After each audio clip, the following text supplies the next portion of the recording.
Is drinking raw milk safe like RFK Jr. suggests? Can you reduce a glucose spike if you eat your food in, quote unquote, the right order? I'm registered dietitian Abby Sharp. I host a nutrition myth-busting podcast called Bite Back with Abby Sharp. And those are just some of the questions I tackle with qualified experts on my show. There is so much food misinformation and disinformation out there, and it can feel impossible to know what's real and what's BS. On Bite Back, my goal is to help listeners create a pleasurable relationship with food, their body, and themselves, which in my opinion is the fundamental secret to good health. Listen to Bite Back wherever you get your podcasts.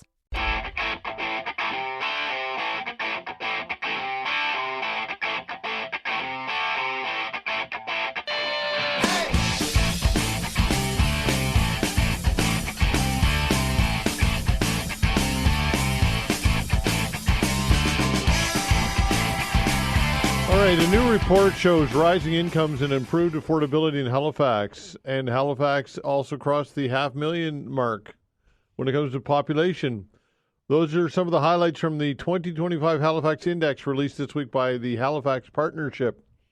The annual report shows real GDP was up last year, and with inflation slowing and housing markets cooling, residents saw a boost in purchasing power. Employment and income growth were strong and overall well-being rebounded. But there are some warnings about productivity, which is stalled, GDP per capita isn't growing, and trade tensions remain a concern. So anyway, this full report's at halifaxindex.com. I'm not sure that, look, folks, I get it that data is important and metrics are important, but anecdotally, I don't know that this is the reflection of people's living experience out there. I really don't. And again, I know anecdotal evidence is limited in its value, and we need to be careful with that. But I'm going to ask you the question. Do you agree with this report when it comes to your lived experience? Is affordability improving in HRM?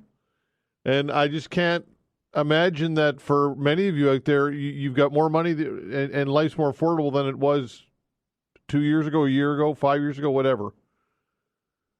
So what are your thoughts on this, folks? Are you better off today than you have been financially? Is your financial situation improving? Is affordability improving in HRM? Because, again, according to this report, the answer is yes. Not for everybody, but the trend would indicate that is the direction it's heading. And, again, I don't debate or discount the metrics that have gone into this report, but it's not what I would say would be the average consent out there from people living and their lived experience.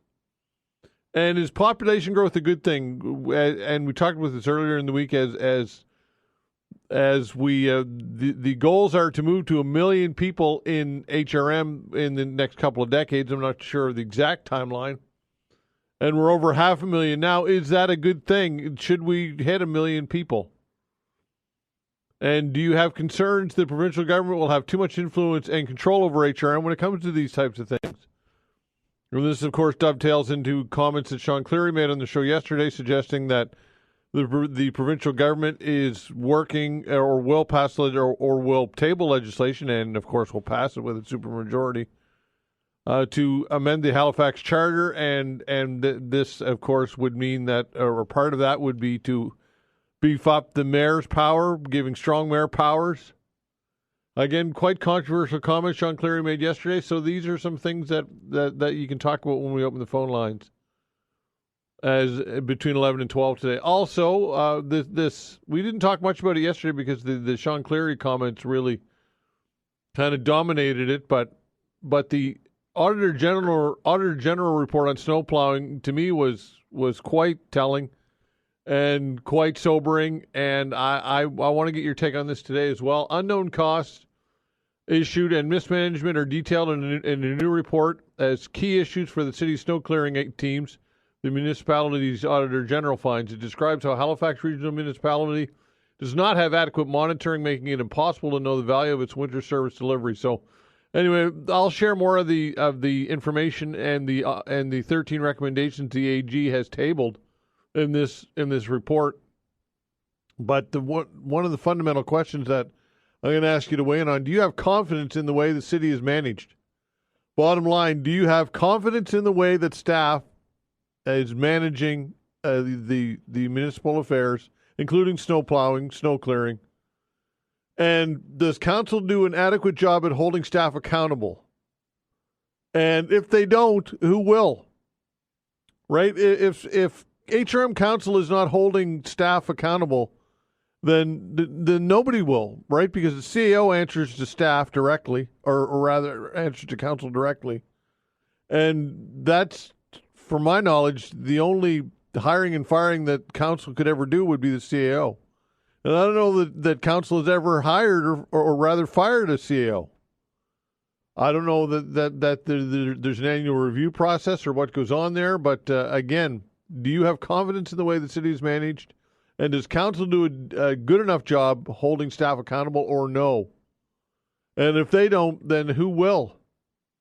Right? Fundamental questions that I think are important when it comes to our city.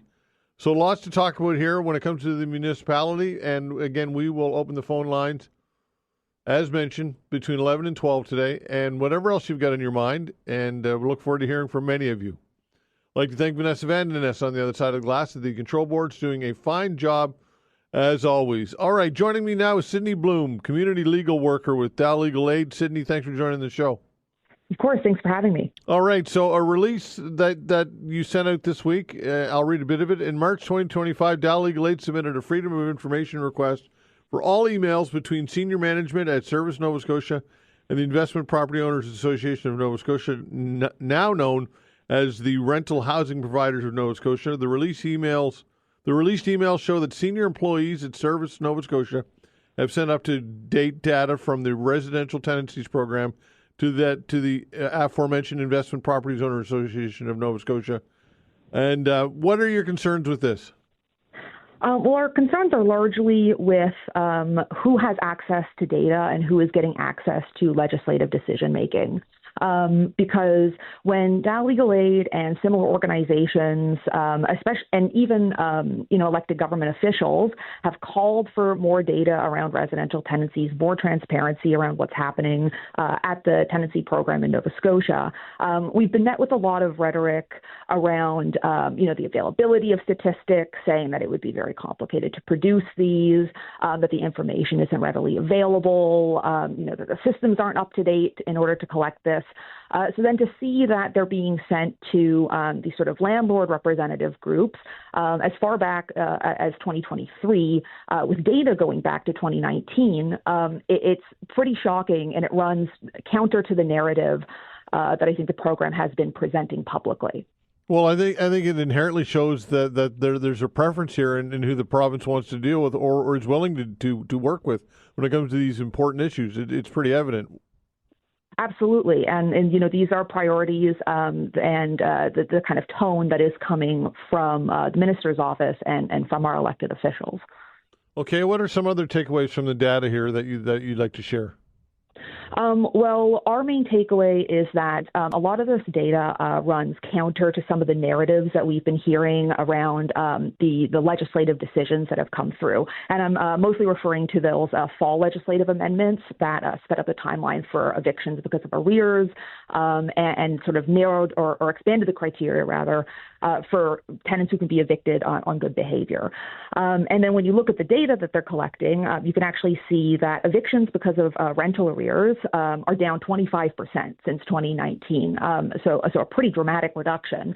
And then they're also keeping track of things like, how many applications mention poor behavior or breach of rules or things like that. And you can see generally it's less than 10% of applications. And that's not even evictions that have been awarded. That's just simply applications that mention it. So it calls into question why the government is prioritizing, say, speeding up evictions when their same department is putting in policy briefings that things like, fixed-term leases and predatory landlord behavior are critical issues impacting residential tenancies. So, we're questioning why we're seeing action on certain things and not others. Okay, and these emails shine a brighter light on that you've obtained? Absolutely. We have put through a number of requests for more data and information from residential tenancies. Similar to, these landlord groups, we want there to be data-driven decision-making. We want legislative policy to reflect what's actually happening in this province. And so we've made a number of requests, and what we've gotten back is that, the data that we want would be unwieldy. They would have to go through individual applications to collect it, and that they just don't have the capacity to do that. If we would like that, we'd have to pay steep fines, right? And never once has the department come back and said, well, we can't give you exactly what you're looking for, but we do collect this, right? And similar responses have been given to other groups that have called for this level of data. So it all speaks to a lack of transparency. Yeah, and if not for your efforts through the FOIPOP, none of this information would have come to light at all. Well, exactly. And so with that, we did learn that these statistics are collected every Monday by the department. And what we're calling for is, similar to ER waiting room statistics, right? We want a public counter so that tenants and landlords can know how long it's going to be before they get a residential tenancy hearing, how many evictions are being processed and by who.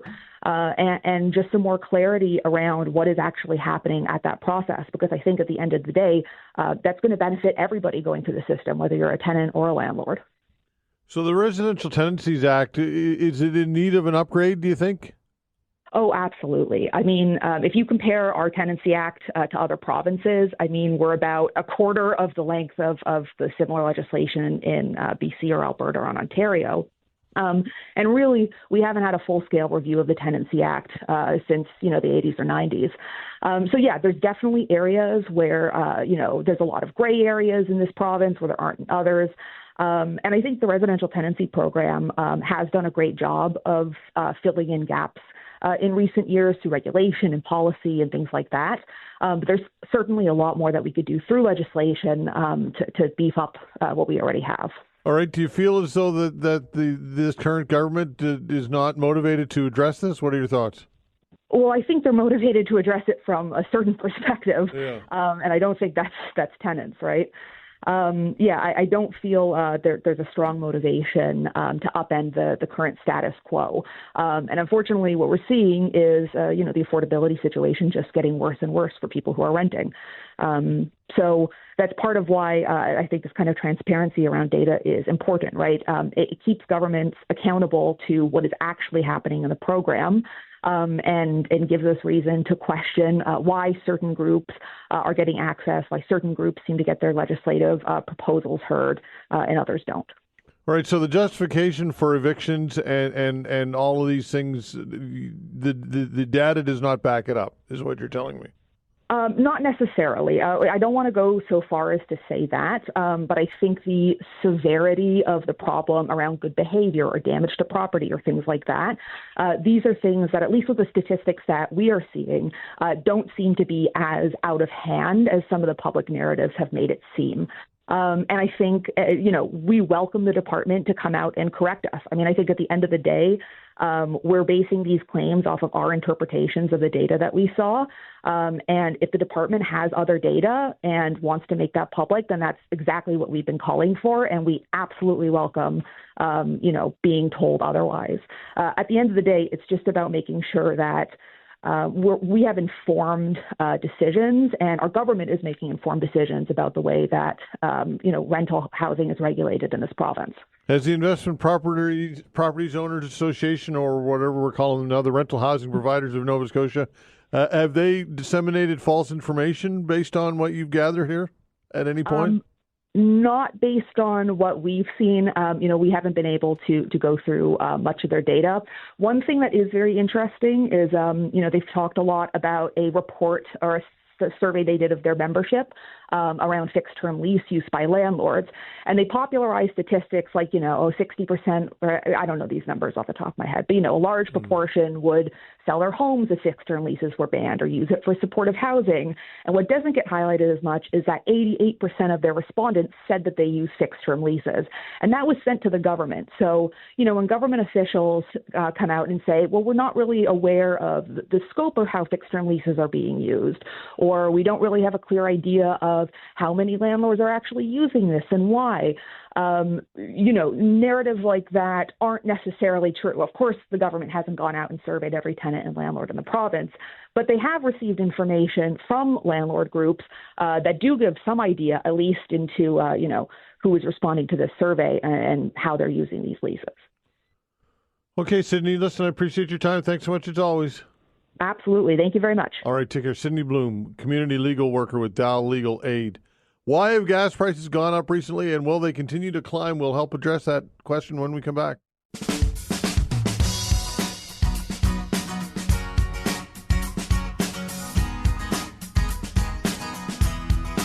All right, drivers in Nova Scotia woke up to higher fuel prices this morning. The provincial regulator used its weekly adjustment to raise the minimum price of gas by 6.4 cents to $1.45.7. Diesel prices up this morning, jumping by 9.5 cents at midnight to now sit at $1.56.4. So why are gas prices going up recently, and will they continue to climb? To help address this is Patrick DeHaan with Gas Buddy. Patrick, thanks for joining the show. Thanks for having me. All right, so what are the factors which go into rising gas prices?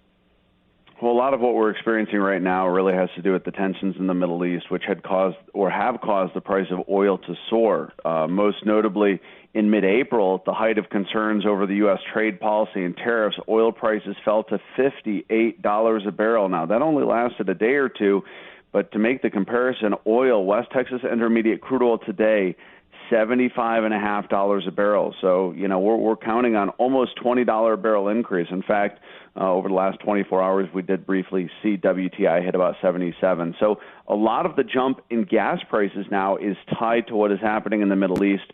We did see oil prices going up before that gently, and it was, as I mentioned, the trade policy has been having kind of a volatile impact on prices. President Trump had made a trade deal with China just ahead of the Middle East conflict, and that was causing oil prices to gently lift on the optimism that trade deals are going to lead to more robust global growth. And so oil prices had already been going up to about $63, $65 a barrel. Then after the Middle East tensions, Israel attacking Iran, they shot up to about 70, and we've been drifting higher based on the fear that Iran, being a major oil producer, there could be an impact to the flow of oil, or Iran could act to close the Strait of Hormuz, and that's why we've been seeing prices go up. Why has it been more diesel? Is because diesel inventories have been quite a bit tighter, 20% below the 5-year average, and that is why diesel prices, as you just mentioned, the increases are hitting diesel a bit more than gasoline. Okay, what are some other factors besides global oil production? What are there other factors at play here? Well, you mentioned tariffs. Yeah, there's probably a lot of stuff that isn't coming to my mind because I'm so foggy based on what's happening in the Middle East. But exactly right, a lot of this year has been really culminated by a drastic shift in U.S. trade policies towards Canada, towards many other countries. You'll remember in early April, we saw what Trump called Liberation Day. The U.S. stock market plummeted. Global stock markets plummeted because it was essentially a tariff game on putting tariffs on many other countries, and that would act to slow growth globally, and so oil prices tank. Now, also, OPEC raising oil production over the last several months is a reason that oil had gone lower, not only the trade war, but OPEC churning out supply. But now that's kind of been lost to the noise of what's happening between Israel and Iran. And if there continue to be escalations there, it's going to be more of a risk to the price of oil or the flow of oil. And so oil prices could continue to drift higher. If there's de-escalation in the Middle East, we could very quickly see gas prices going the other way. It's just a tale of what will happen next to give us an idea of what may happen at the pump next. What type of lag is there when it comes to this type of policy or what's happening in the Middle East to what we see at the pump? It can be very quick. A lot of folks know that oil prices, most infamously, folks look and they see futures. But keep in mind, there's a spot price for oil as well that's maybe not as heavily publicized, and the futures price moves based on the spot price. So to put it into layman's terms here, it can be very quick. The energy market closes at about 3 o'clock Eastern, those changes go down to the local level where your station or gas bar is buying its gas by about 5 or 6 o'clock. So what happens during the trading day today essentially is starting to hit the first gas stations later tonight. Okay, so and I hear people complain about that because they say that retailers and wholesalers didn't pay that price for the gas that they already have in their tanks. So I guess that could work both ways, right? For increases and decreases. Is that kind of the philosophy that it offsets itself when all is said and done? Yeah, exactly. It smooths out the curve. Yes, the people are right. Not every station has that more expensive tank fuel in their tank, but frankly, looking at it from another perspective, is they also don't raise their prices as quickly as they often could because there's competitors that don't have that more expensive gasoline. But also when they raise it abruptly, that also allows them to lower it abruptly when prices start to go down. I mean, if you saw every station or gas bar selling gasoline based solely on what they bought that gasoline, you'd see some stations that have the higher prices for weeks, but those higher prices don't always stick around as long as that gasoline does. All right, and the traditional summer spike as well when people are traveling more, this is another factor?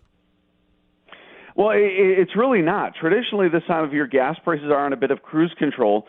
Gas prices, though demand, to your point, peaks in July typically. Yeah. Gas prices rarely peak in July because of the culmination of refinery maintenance and the switch to summer gasoline, which happens in April or May. That is usually the peak for the year. How about the EV proliferation or EVs and that landscape? How might that affect gas prices, or has it yet? Well, it may be one factor in why gasoline demand is not where it was prior to COVID, but there's a lot of different reasons as well.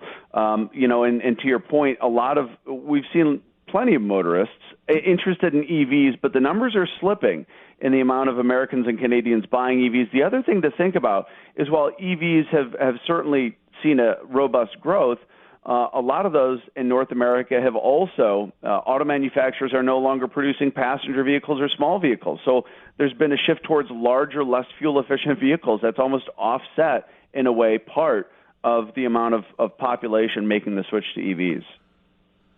All right, and of course, as the economy improves, or when the economy improves, then that has an effect on gas prices because people are consuming more industries doing more truck traffic, et cetera, more planes flying, and so that has a rebound effect as well, right?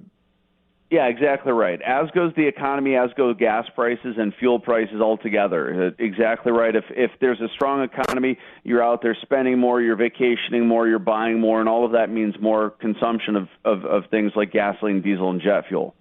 All right, so crystal ball time. And I suppose perhaps it's impossible because we don't know what's going to happen in the Middle East. That is the biggest factor right now at play, is it, with the Strait of Hormuz, as you mentioned?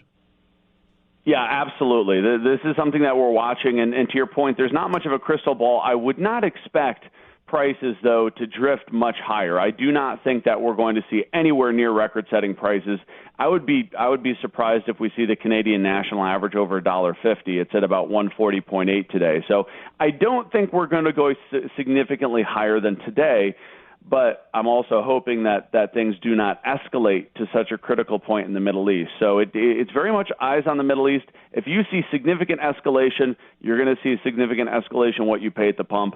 And the opposite could happen as well. If there's escalation, then pump prices will eventually start to trickle lower. And, of course, there's always weather anomalies with hurricane season and the Gulf of Mexico, or whatever we're calling it now, the Gulf of America, right? Yeah, exactly right. I'll just call it the Gulf of Mexico because that's just habitual for me. Yeah. We're always monitoring, the Atlantic for hurricanes. Hurricanes can disrupt refineries. A couple of refineries also to watch in Canada as well that could be in harm's way. We've seen that before. Irving Oil in St. John. That'll be something. Hurricanes can disrupt refineries. And keep in mind, to your point, the Middle East, hurricanes, and overall consumption are all things to watch this summer. Okay, Patrick, interesting, great insight. Thank you. Thanks, Todd. All right, take care. Patrick DeHaan with Gas Buddy. Tim Powers when we come back.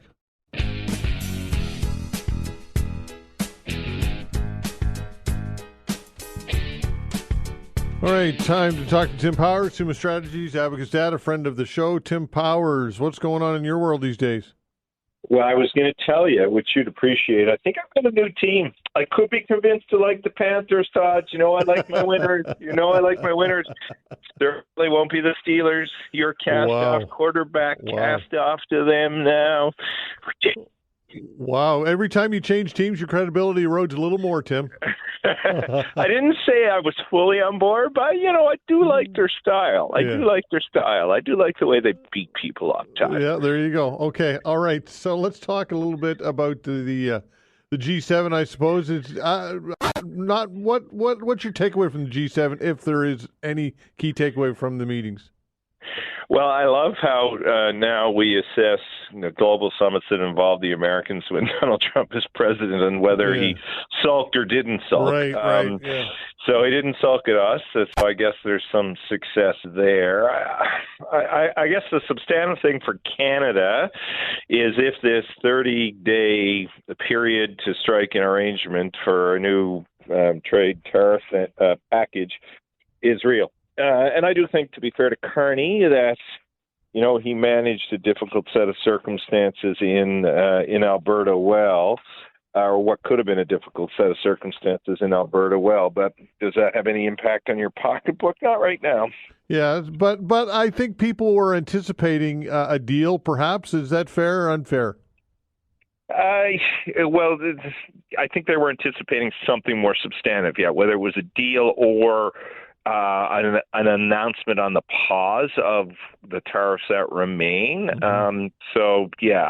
But Carney was out yesterday, as you know, as your listeners know, talking about some of the retaliatory measures, which are getting a little bit of negative pushback from some in the steel industry, and pushing again hard on, I think we even got a date, didn't we? July 21st or something. Is that what they said yesterday? Yeah. So a lot still hanging and swirling in the wind. He seems, at least in polls, to be getting the benefit of the judgment right now.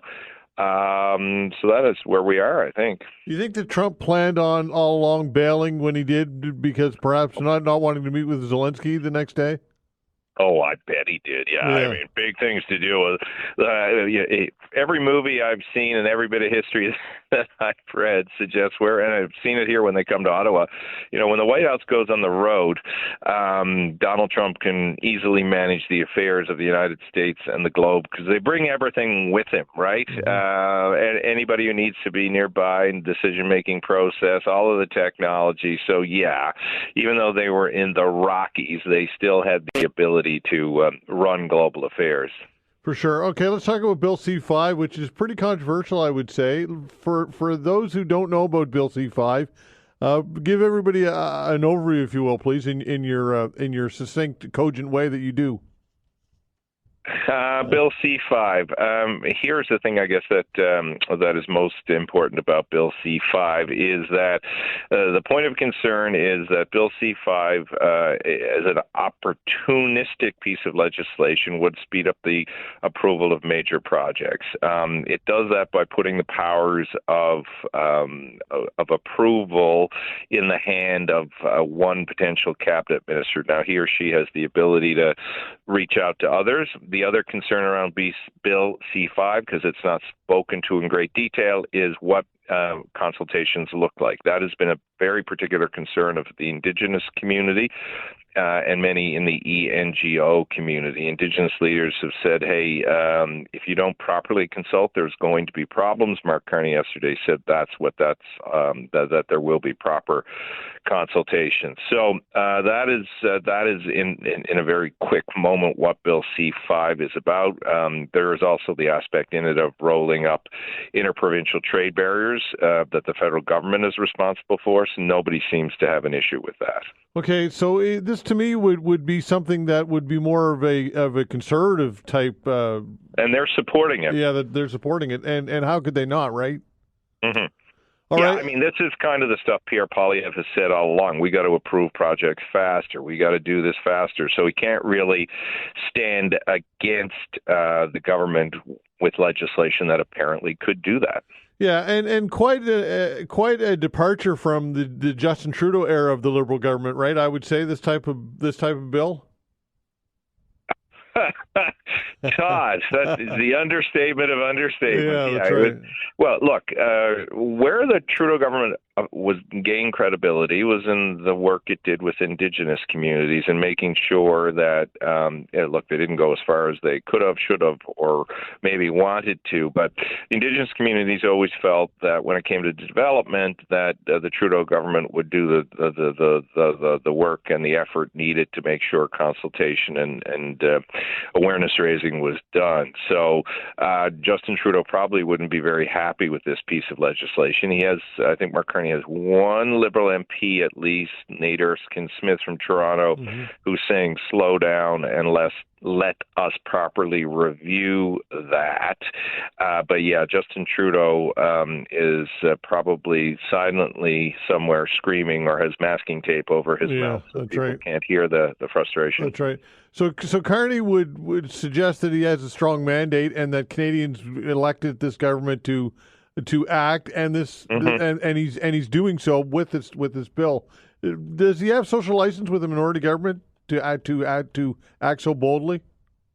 Well, he does now because the Conservatives are giving him support, right? He's got to win it on a case-by-case basis. Sure. And with the second largest party in the House of Commons supporting you, you can feel that, though Elizabeth May, the NDP, the Bloc to a lesser extent have said this is wrong. But if you add the NDP and the Bloc together, the NDP and the Greens together, that's a whopping 8 seats. So Carney is making a big effort to get a lot done quickly and hoping in the process of doing that he'll get some both practical and political reward for it. Okay, so the hand-wringing of Elizabeth May and those who oppose it are just that, and when all is said and done, this bill will pass, obviously, or I mean, it's gone through the House. I'm sure in the Senate there'll be a little bit more pushback. Yeah. It's hard to imagine that there won't be. I think the real challenge for the government is how Indigenous leaders are going to respond. Some have talked about a long, hot summer. And again, I think it's important to point out here, it's not because Indigenous leaders are against development, as some may frame it, but they really believe, and you can understand why, they fought hard to earn legal recognition for their historical rights, and they're not going to roll over lightly. And they're also doing a little bit of bargaining too. I had the chief of the AFN on BOCM, I believe it was, and the point she made is, look, okay, if you're going to do this, well, let's find a way to get whatever revenue return is going to be into critical areas for our communities. And so there's some negotiation that's happening here too, which is pretty standard. All right, and court challenges may ensue. What are your thoughts? Yeah, big time. Yeah. Absolutely. I mean, I've talked to some constitutional experts, as I'm sure you have, that say on the surface they believe it's constitutional.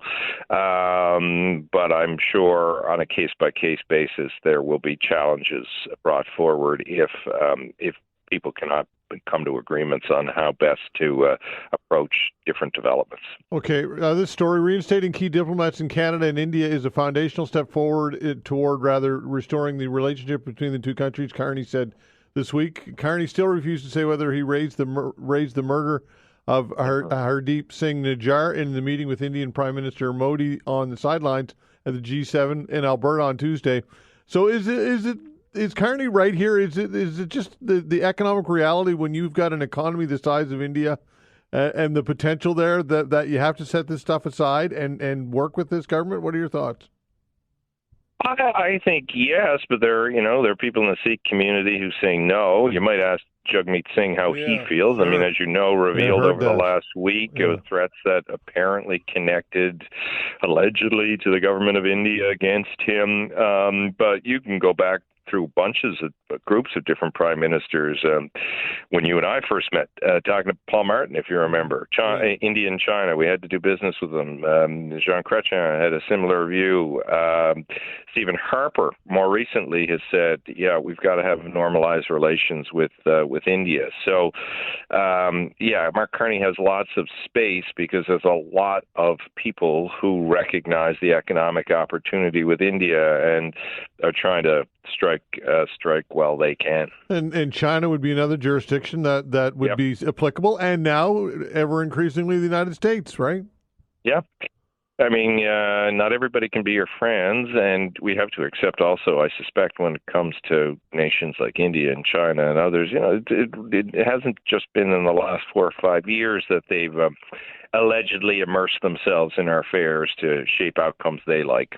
Right. Okay, let's talk quickly about defense spending. The budget officer says he expects ramped-up defense spending to deepen the deficit significantly. But is it imperative at this point to get to that 2% per GDP based on Donald Trump and our international commitments and reliance on defense? What are your thoughts? Yeah, I don't think there's any choice, right? We've been laggards for a long time, and the world is not safe, as we're seeing. And we have a U.S. president who is saying, put up or we're pulling out, and not quite like that. But so we've lots of warning shots, Todd, about what we need to do here. Even our European friends are saying that, and I think we're going to hear more next week when Mark Carney's at NATO about, and he's at an EU summit as well, around what Canada needs to do in Europe and what Canada might be doing in Europe. All right, Tim. So you've not abandoned the New York Yankees, though, have you? I know they've been struggling lately, but geez, Todd, I know a losing streak. I know they turned it around yesterday, and the Blue Jays lost. So back to 3.5 game lead. So there you go. We can exhale. Thanks, Tim. All right, buddy. Bye. Okay, take care. Tim Power, Summa Strategies, Abacustat, a friend of the show. This story on the CBC website this week: his dog suffocated in a chip bag, and he wants to prevent other pet deaths. Actually, really sad story here. We'll talk to the founder of Prevent Pet Suffocation when we come back.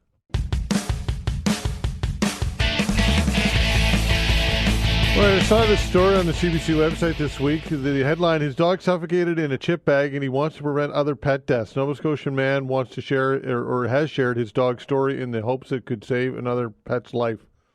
Joining us to discuss is Bonnie Harlan, founder of Prevention Pet Suffocation. Bonnie, thanks for joining the show.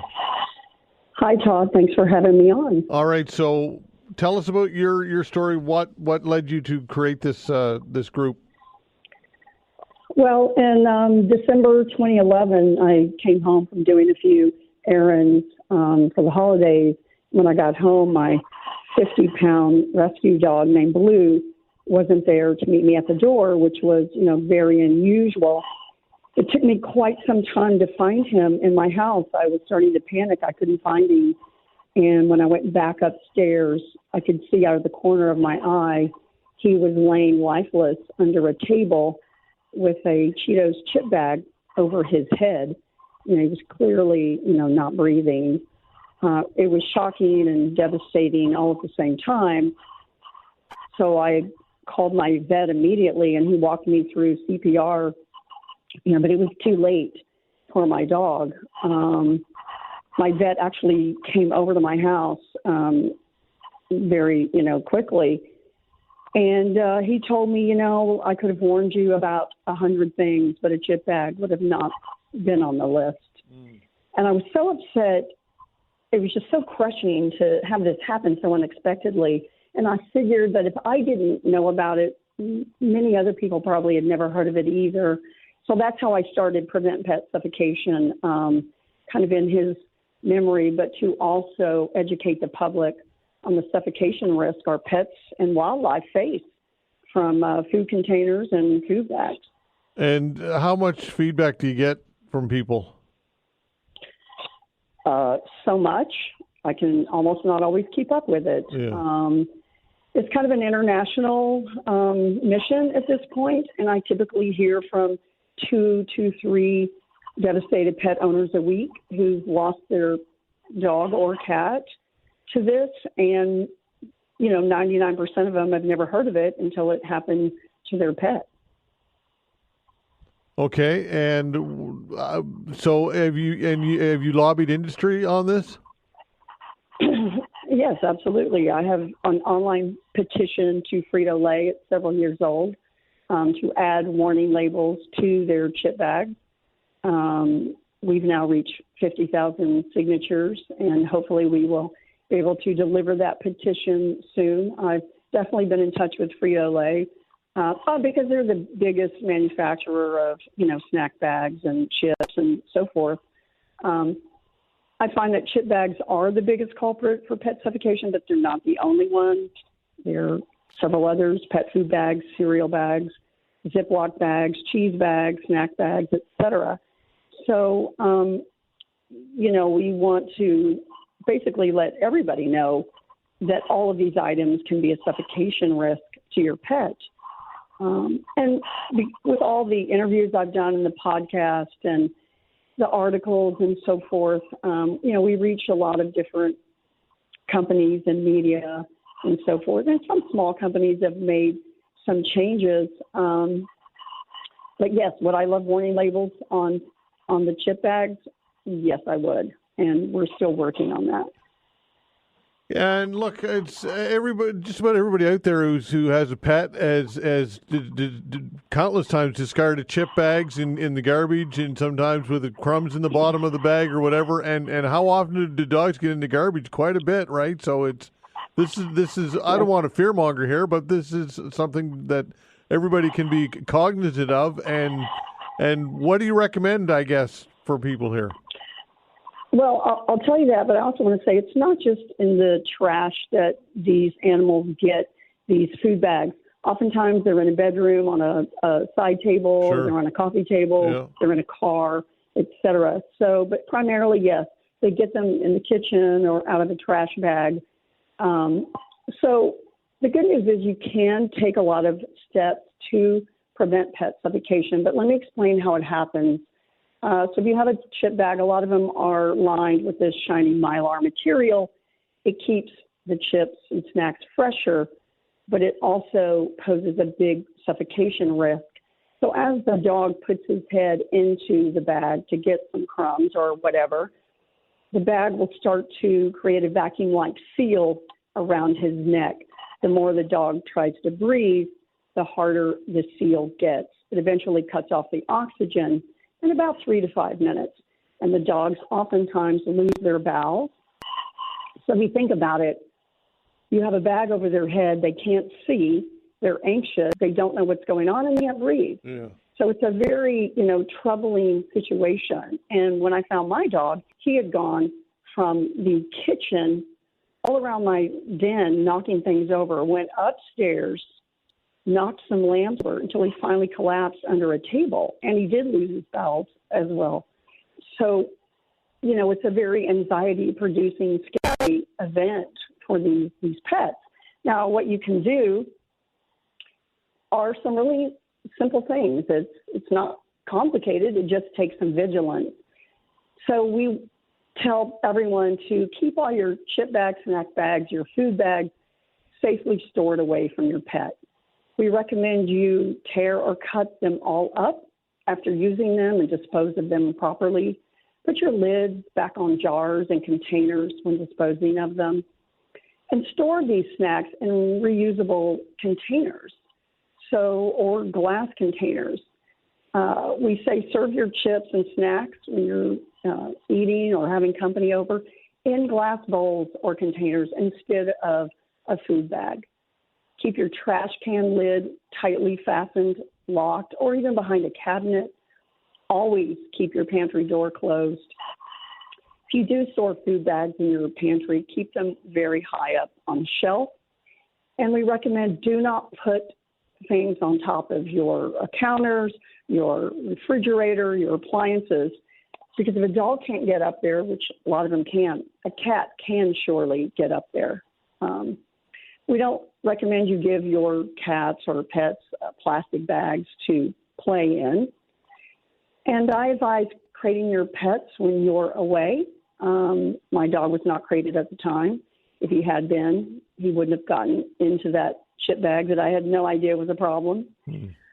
And don't store your pet food bags in the garage. People often get a big bag of food, keep it in there, but that also can pose a suffocation risk. Because the problem is, it doesn't matter if you have a teacup toy poodle or a Great Dane. No dog can win a battle against the lack of oxygen. And there's a bag that every animal can fit into. And we recommend that you don't leave your dog in the car alone with fast food bags. You know, run in, do an errand, and you leave a McDonald's bag or something in the car. I've heard too many stories about that. And if you can, please learn CPR for your pet. I did not know that. It would have been too late for my dog, but some people, we've had about 10% have been revived, from a CPR situation.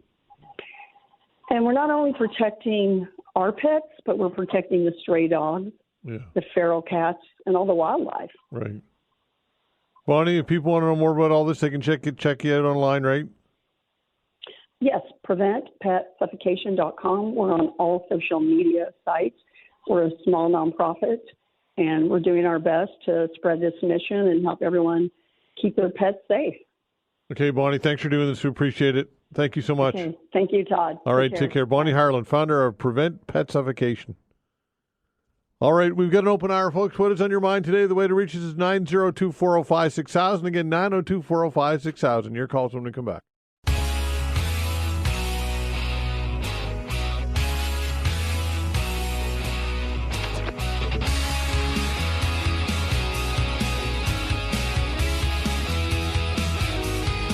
All right, taking your calls. Way to reach us, 902-405-6000. Again, 902-405-6000. What is on your mind today? Again, 902-405-6000. A new report shows rising incomes and improved affordability in Halifax. Halifax has crossed the 500,000 mark as well when it comes to population. Those are some of the highlights from the 2025 Halifax Index released this week by the Halifax Partnership.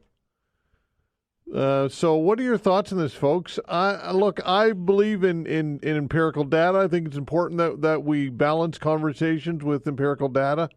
But anecdotally, this is not what I'm observing or what I'm seeing for the most part. And even people who have traditionally done quite well or doing well are not doing as well because your money, I don't think, is going nearly as far as it used to. So I'm not saying that this report is wrong, but what I'm saying is that it's not the experience that I'm witnessing or watching for the most part. The full report, by the way, if you want to consume it, is at halifaxindex.com. So what are your thoughts on this? Are you better off now than you were financially, economically? And is population growth a good thing? I talked about this earlier in the week as we push towards 1 million people in HRM. That's the end game. That's the end result. What are your thoughts on this? And also, do you have concerns that the provincial government has too much influence and control over HRM, which ties in with this, of course, population growth? And Sean Cleary was on the show yesterday and talked about this and suggested that the mayor and the premier are working together in amending the Halifax Charter through provincial legislation in the fall, which would give the mayor strong mayor powers, which would, again, as the term suggests, beef up the mayor's influence and ability to steer public policy in the city. And Sean Cleary he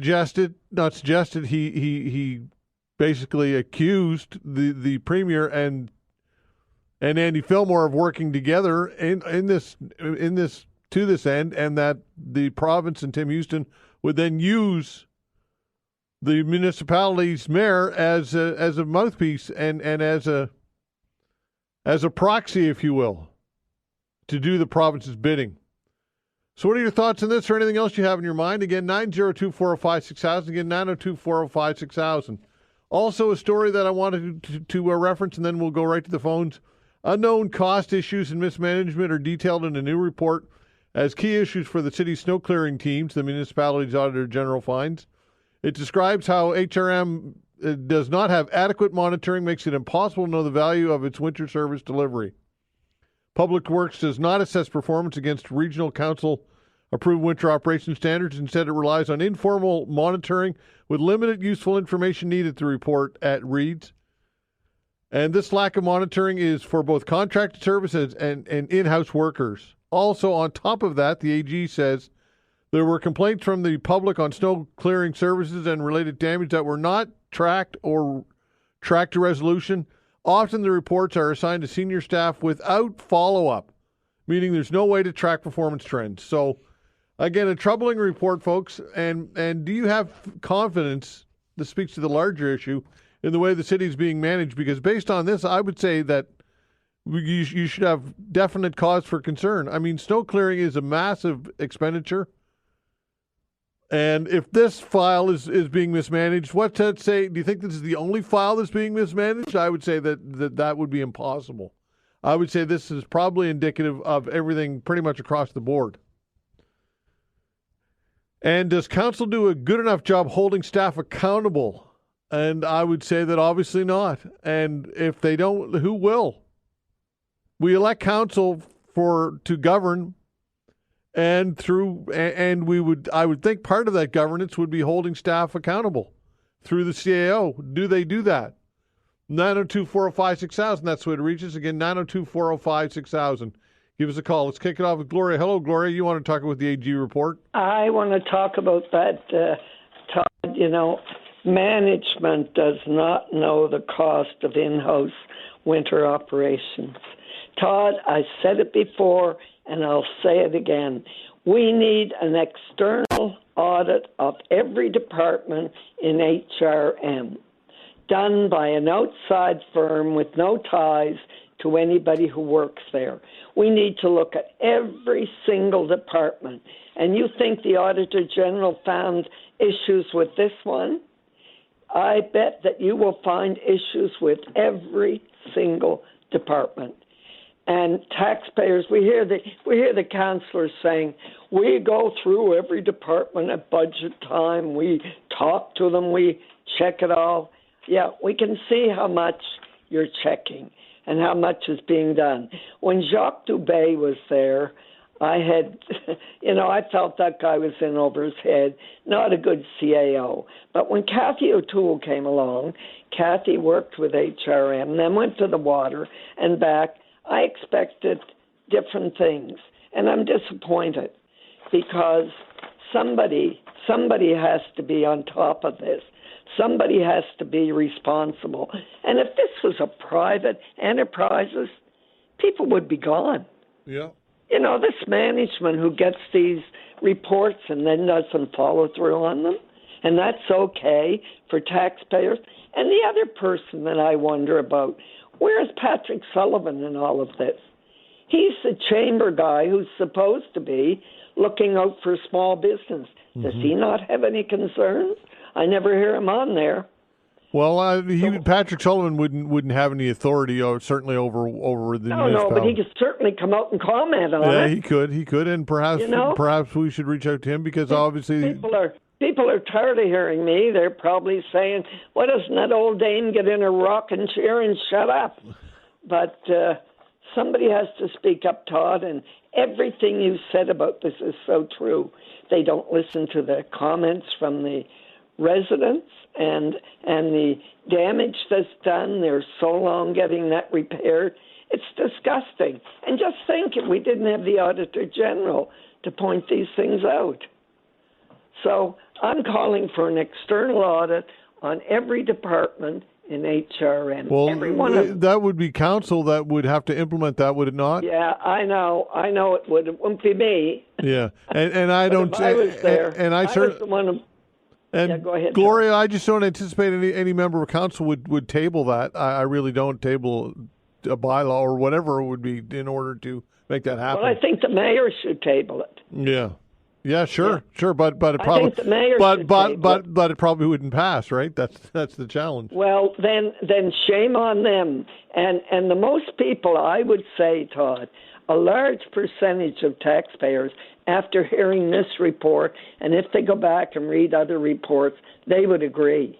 Yeah. Well, how could you not? Money. How could you not, right? it would cost money, but we would end up with a much better municipality.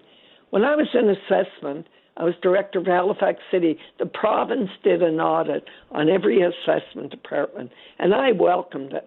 I thought, I'm going to learn from this, but they didn't find anything to speak about. But it's always great to have an audit. And I'm here, Todd, thinking of all the businesses that are struggling and all the homeowners, and to think that this is the way our money is being spent, and nobody knows where it's going. Yeah, it's sad. Okay, Gloria, thanks for the call. I'll shut up. Thanks. Keep calling.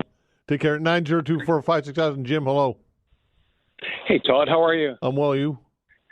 Good. Happy Friday. Yeah, Todd, indeed. Sorry, I'm just shoveling. I had my phone down. I'm shoveling, but I just wanted to give a big thanks to the QE2. A wife went in about 8 days ago. She's still in there. And the staff, the cleaning staff, the cafeteria staff, God love them, Todd. They get menus now to pick a meal. So I know our healthcare gets lots of knocks, but from going into Emerge last Friday to treated and diagnosed, still in there, mind you, we're so lucky in Nova Scotia with the healthcare system that we have when it's life-threatening. Yeah, that's true, eh? And we are. And Todd, I know you mentioned earlier about the population going to 1 million. Just off topic, I think every person that came to Canada that's in that hospital, I say we're lucky to have you. Thank you for coming to Canada. Thanks for coming to Nova Scotia, because we need them to help with the whole system. Security, lab techs, nurses, doctors, and we are very blessed. Could it be better? Yeah. Could it be worse? I think 100%, Todd. I think, again, with the staff that we had, that we dealt with, we're just so grateful and thankful for everything they've done at the QE2. We're just hoping for a good prognosis soon. But at the end of the day, we, Todd, I don't know how to put it in words other than to say a lot of these people went to school 4 years, 5 years, 8 years, 10 years, 12 years in order to help my wife, right? So I'm a glass half full kind of guy when it comes to healthcare, thinking, we could be in other locations. And Todd, not that it matters when it comes to health with your loved ones, when it comes to cost, but the cost we're paying for all the treatment we have to do is absolutely nothing. Okay, Jim, I'm glad things are working out for you, man, and I second that, you say 100%. Thanks, Jim. Thanks, Todd. Take care. Enjoy your Friday. Okay, Bye. take care. 902-405-6000. We'll continue with your calls when we come back. Continuing with your calls, 902-405-6000. Don says this via email, then back to the phone. Says the old management saying what gets measured gets done is certainly applicable with city managers. A manager whose top priority is their career knows how they get evaluated and make sure that they achieve those benchmarks. If they get evaluated based on quantity rather than quality, they won't care about the latter. Council members need to take a workshop on management controls to understand how managers think. Inefficient government operations is the price of what we pay for a democracy. And unfortunately, I think you're absolutely bang on with that. 902-405-6000. Let's go back to the phone and talk to Phil. Hello, Phil. Let's go, Todd. Hi there. Listen, I love your show, buddy. I try and catch it as much as I can, and obviously I don't always agree, but you know what? We should not always agree. We should at least be objective. That's right, 100%. So I'm really kind of full on support with Fillmore about the bike lane thing. But just to touch real quick, I can remember a time where I drove my bike from Spryville all the way to the train station, not a problem, every day for years. But now, of course, with the increase of population and so on and so forth. But my couple of questions, and of course I can just see your lines lighting up. How about we bring back the bike license? If you want to use the bike lane, register your bike. Like, if there's the problem is, like, even the bikes are subject to motor vehicle acts. If they run a stop sign, they get a ticket. A lot of these people who ride bikes nowadays don't know fully what the repercussions are on the rules of the road, and that's a little bit part of the problem. There's so many. This is a can of worms. I know I'm opening up wide open. I have full respect for all these people that ride their bikes and so on and so on. But how do where do you put your snow in the wintertime? There's just the infrastructure, unfortunately. Not a direct result of these bike lanes are bottlenecking, the roadways and taking away parking. But logically, there's some adverse effect that, yes, that's what's going on. So how about we put the people on these different, like Bell Road or down the Lower Water Street, and let's count how many cyclists are out there. I mean, if there's a certain percentage, and if it's 10%, okay, let's bring on the bike lanes. But I mean, if it's 1%, well, that doesn't make any sense to me, and I'm pretty sure you know what I'm saying. Like, that makes no sense whatsoever. Yeah. So you say bring back the registration here in Nova Scotia. What did you once have to register your bicycle? Well, you know what? If you want to use the bike lane, there it is. No, I'm saying you said bring it back. Was there a time when you used to have to register a bicycle? Oh, 100%. Yeah, you had to put a sticker. You had to put a sticker on your crossbar. Oh, was that right, eh? Oh, 100%. Yeah, just like you had to have a dog license. Wow. It was 100%. Yeah. And it didn't matter if you were in rural or whatever. That now, mind you, that could have been a city thing, but I'm pretty sure there's lots of your listeners out there going, "Oh yeah, hell yeah, I remember that." Well, yes, it was there. It was probably about a 4-inch long, inch wide sticker that you had to adhere to your frame of your bicycle, and it had a number on it, of course, and HRM, Halifax, blah blah blah blah. So yeah, you had to have a sticker on your bike. I guess, Phil, the counter to that would be, and if there was a counter, would be that the more administration or that type of thing might create a barrier for people to get on bikes and would reduce bicyclists in general. What are your thoughts on that?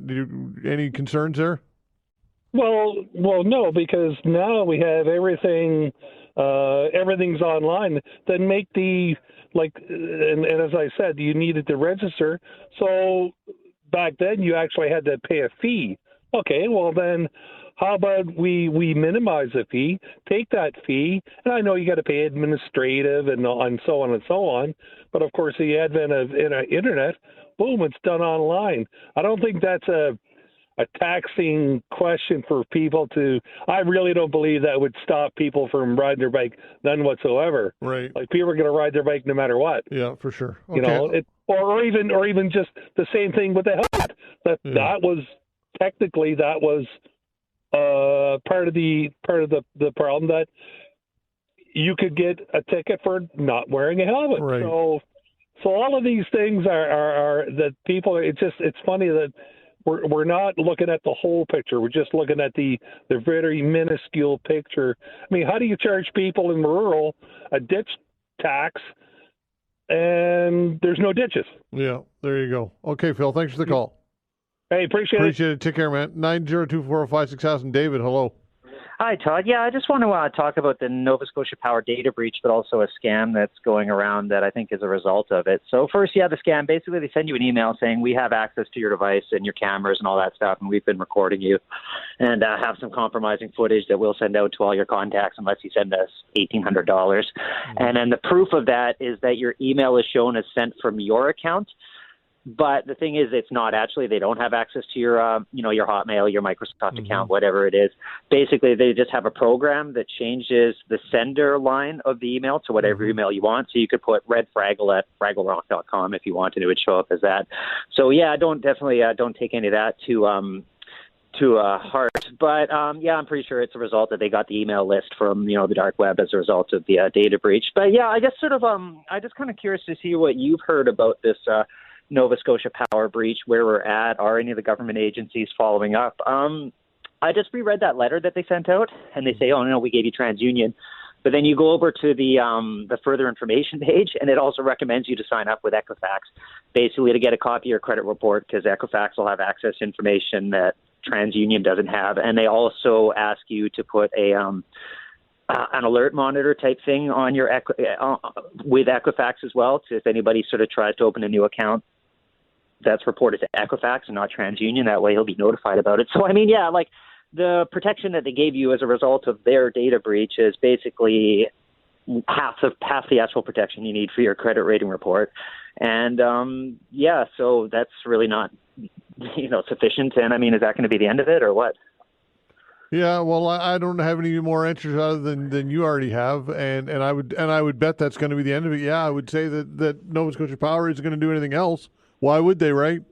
Yeah, and I mean, I guess where's the government on this? Why are they letting them get away with that? Like, isn't it sort of in the interest of the province to have a secure power distribution grid, like not only sort of accounts and all that stuff, but the actual critical infrastructure itself? Because, if somebody can hack the account stuff, well, then they could probably hack the actual facilities and turn off distribution systems, or, mess with the programming so that, the generators run at the wrong speed and burn themselves out and stuff like that. So it just seems like a highly critical thing. And yeah, I forget who you're talking to, sort of said that, we can't have a class-action lawsuit against Nova Scotia Power because of the legislation. Well, maybe, but they're also like an arm's length, I forget what they call it, but basically a regulated corporation. So, I mean, the government could order them to pay compensation to every Nova Scotian, affected by this data breach, and they could also make sure that Nova Scotia Power doesn't pass those costs on to the customers by simply through the utility review board, by not allowing them to increase rates in association with that. So I mean, yeah, they could take a definite heavy hand with them if they wanted to,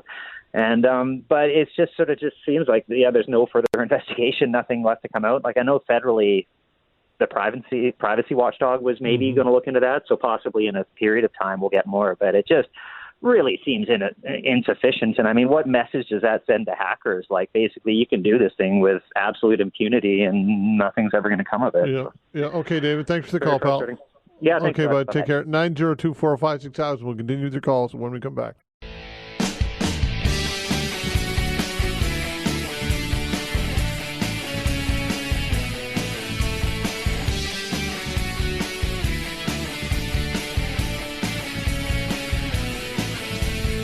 All right, continuing with your calls, 902-405-6000. Bill's giving us a buzz. Hello, Bill.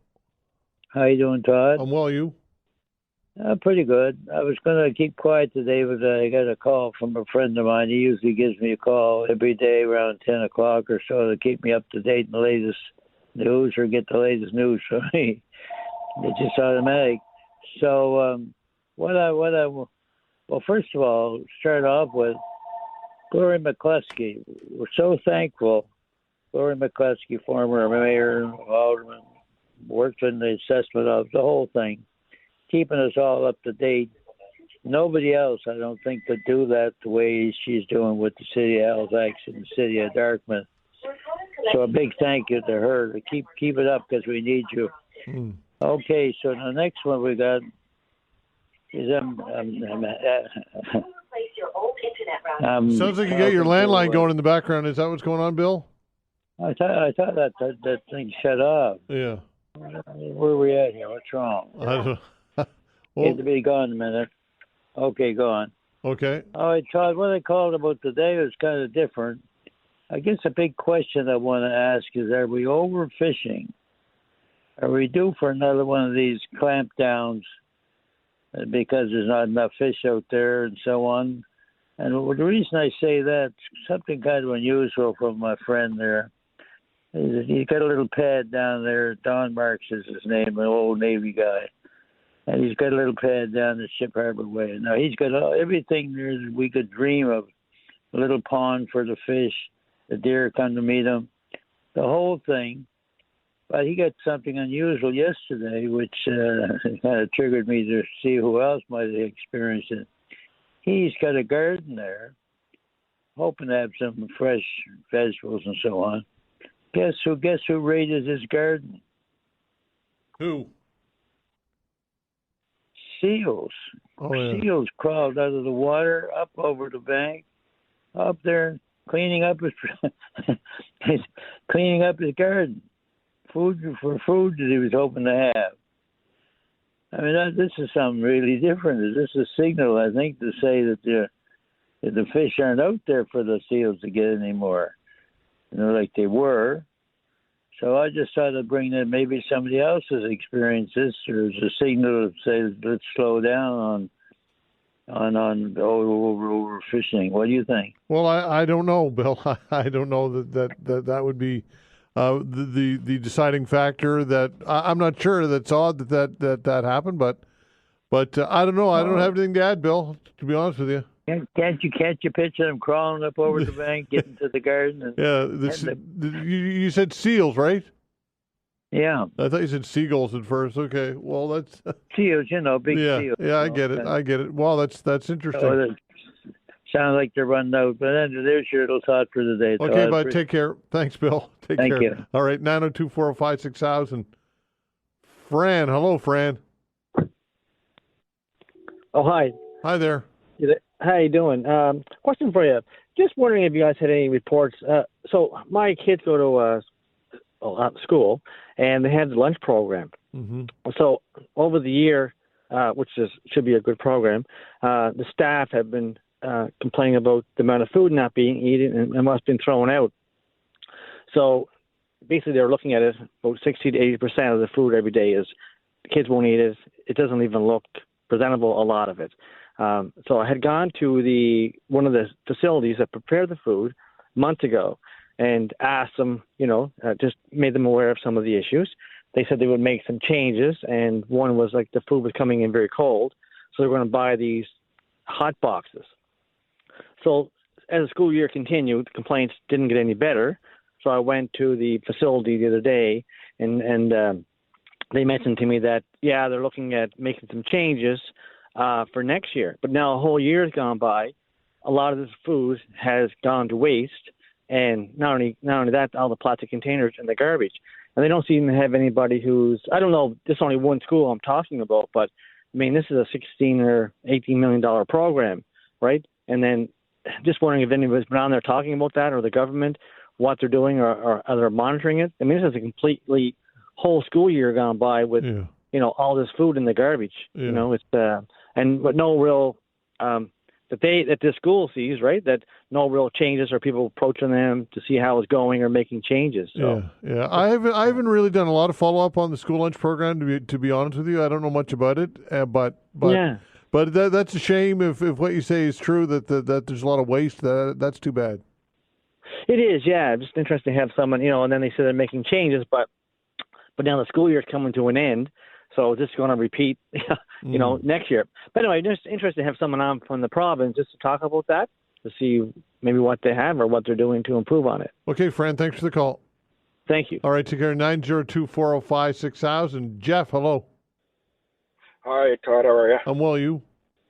Good, thank you. Bill, if you're still listening, it's not a problem with overfishing. There's too many seals. Yeah, there you go. Like the islands just outside the harbor, they're loaded with them. Mm-hmm. Anyway, that's not what I called about, but the reason why I'm calling is in regard to a construction site on the Herring Cove Road, right adjacent to Greystone Avenue. There's a new building going up there, and it's been a project. It's probably been a year and a half, maybe getting closer to 2 years now. And they've had to dig up Herring Cove Road, do repairs, refill it, dig it up, refill it. I don't know what they're doing, but it seemed to take all of last year to do it.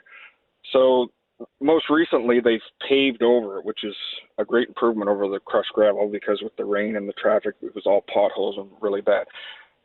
They've since painted new lines over it, but it's not complete. There's still like a 2.5-3 inch drop. I've called 311, asked them about it, like what the deal is. My question is, and perhaps this is a better time when the councillors are on, but is there no penalties for builders of these big projects when they have to tear up the the roadway to put in their infrastructure. Is there no timeline in order for that repair work to be done and completed?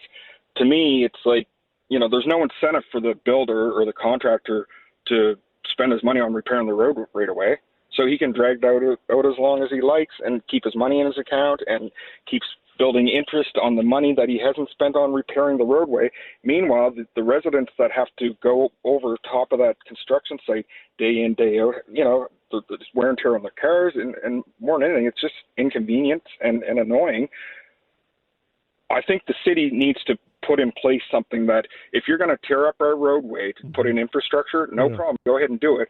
But you have a 2-week period to get the work completed and get the road back to the state it was in before you tore it up. This has been going on for over a year and a half, Todd. And I live out that way, and driving over that day in, day out, it's just it's frustrating. To me, it's beyond the time frame for this repair work should have been done long ago. The concrete curbs are in, it's ready to go. Why isn't it being repaved? Yeah, I'm sure that when they initially issue their building permit or whatever paperwork to get approved, that they would include that timeline. But I don't know if there's any penalties affixed to going over it or not. That's a good question, because it is a massive inconvenience, and I'm not sure how much latitude the municipality gives them. That's a good question. I will ask the councillors that, because I think you raise a great point. If you think of it, Todd, because like I say, if there's no incentive for the contractor or the builder to spend his money to make the repair, what the hell? Let them drive over it in that condition. I don't care. I'll repair it when I have to repair it, when they tell me I have to do it. Well, if it was already in place that if you tear up the road, you have 2 weeks to make that repair, and then after the 2-week period, if you haven't made the repairs, now you're going to be fined. You're going to be penalized because anyway. That's all I want to say. Well, Jeff, and also look, it might not seem like much, but over the round of 2-3 years, that's more wear and tear in your vehicle. That's rock chips and whatever else that people. Absolutely. So that's I think a legitimate concern and a good question for the councillors. Thank you, Todd. Okay, pal. Take care. 902-405-6000. I agree with them 100%. And I would bet that I shouldn't say that I would bet, but I think that it's possible that a lot of these contractors get a pass when it comes to not meeting that timeline that they agreed to initially. 902-405-6000. George, hello. Morning, sir. Thank you for taking my phone call. Sure. 2 quick things. We had to have a license back in the late 40s or 50s for a bicycle, early 50s. We had to have a headlight that was at 4 inches in diameter. We had to have a tail light. Both of them are run by a little gadget you put on your rear wheel, and I think the license costs either $10 or $20. Yeah, somebody sent me an email, said it was $2. That's provincially. How much? $2. Well, that might have been the city, but I know that I paid either $10 or $20. Right. It was provincially. You can check on it, but it could have been less than that. But I don't think it was. I think it was at least 10. Mm-hmm. And the second thing is this. Drinking and driving. I'd like you to have somebody on sometime from the Justice Department and talk about the penalties for drinking and driving. We just had a recent case down in Cape Breton where a chap was sentenced to 6 years and he got out in just a little over a year. Apparently that little girl's life meant next to nothing. We had a case in Ontario where a grandfather and 3 grandchildren were killed. He got a 6 or 7 year sentence. He was out in a little over 2. We had a case in Quebec where I think 4 people from Cape Breton were killed, and they got next to nothing. I think there should be a minimum sentence of 15 years for manslaughter, and none of this pussyfooting around with these concurrent sentences. They should be consecutive. Because until they do that, this drinking and driving is going to go on, and you're going to have all kinds of people lose their lives when there's no need for it whatsoever. It's not going to totally eliminate it, but I'll guarantee you it's going to cut things down. If they get they know they're going to get an automatic sentence of 15 years. Yeah. Well, I mean, look, obviously, if there were no rules or no laws, then it would be much more rampant. So, obviously, deterrents work. So that's evident. I have to laugh at the airport. You come out of the airport in Halifax there or Enfield, and it says Nova Scotia are tough on drunk drivers or something like that. And I don't know. I don't know where the toughness comes in because there's so many drunk drivers. I know another case where a fellow was sentenced for 8 years for killing 2 people. He was out in 18 months. Yeah, yeah. And I mean, it doesn't matter whether they're sorry they did it or anything. Those people's lives are gone, and apparently they're not worth much if they let them out in that amount of time. Okay, George. Anyway, thank you, sir. You have a good day. I agree. Thanks, pal. Take care. 902-405-6000. We'll continue with your calls when we come back.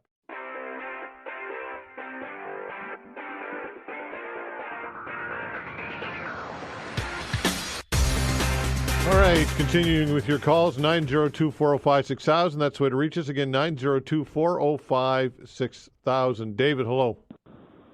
Hi, Todd. Thanks for taking my call. I just wanted to go over something with you. In regards to those bicycles, I have one of those bicycles still to this day that has one of the stickers on it, and I also have the book that came from the province, and the one from the province was basically under the Motor Vehicle Act, which said, long and the short of it was, any town or city within the province could regulate their bicycles, meaning license them. Well, and the last sticker that was on that bike that I have is 1978.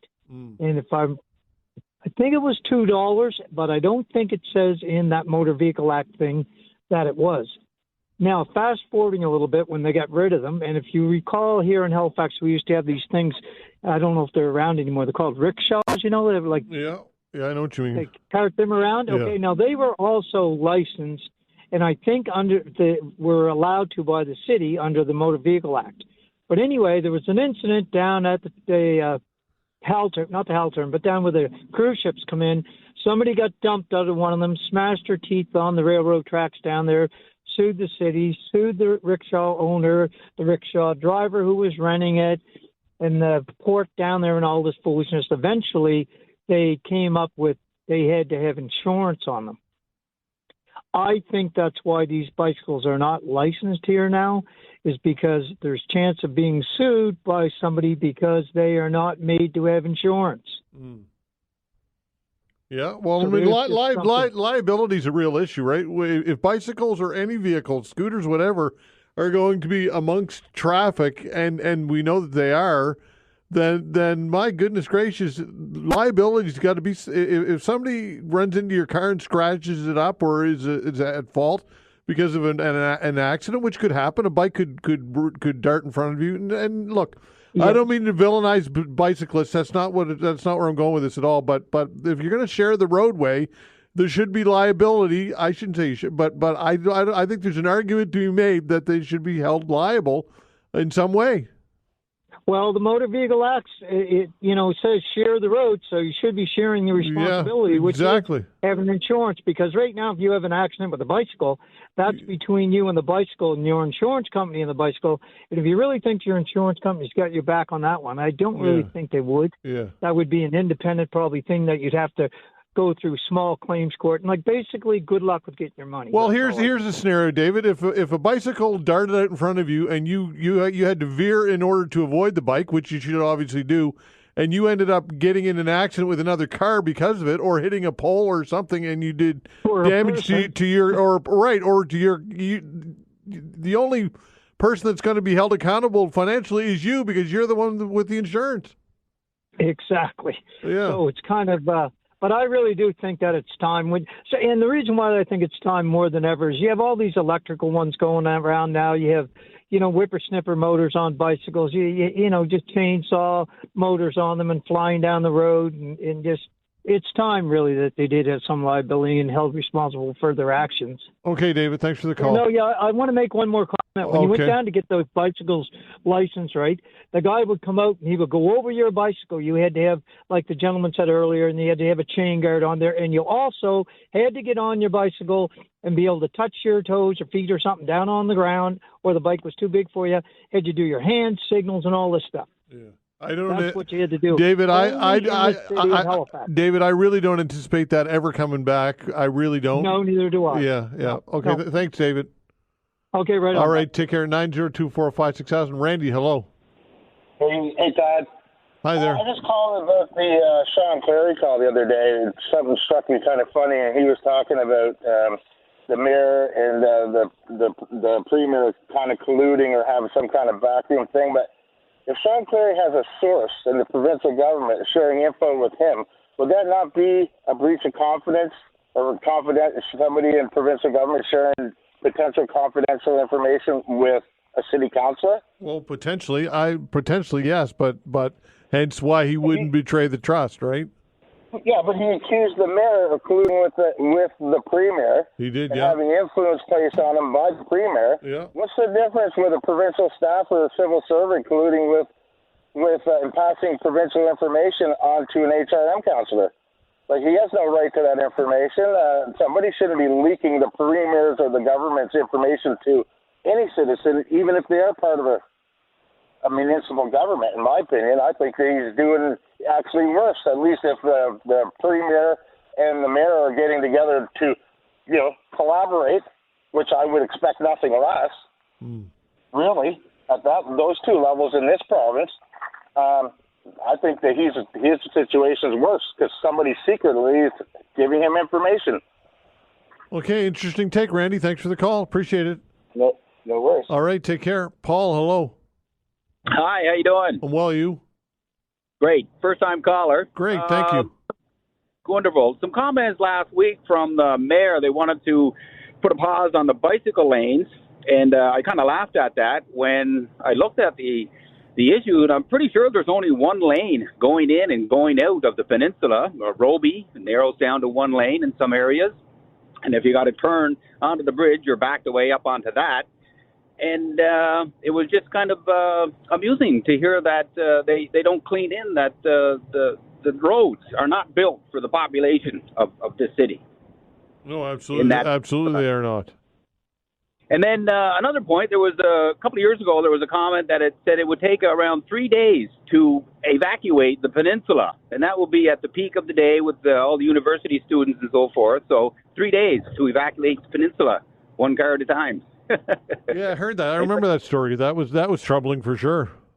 Yeah, so I think they have a little bit of problem with their lanes and the roads to get into that big city. Yeah, absolutely. Okay, Paul, call again.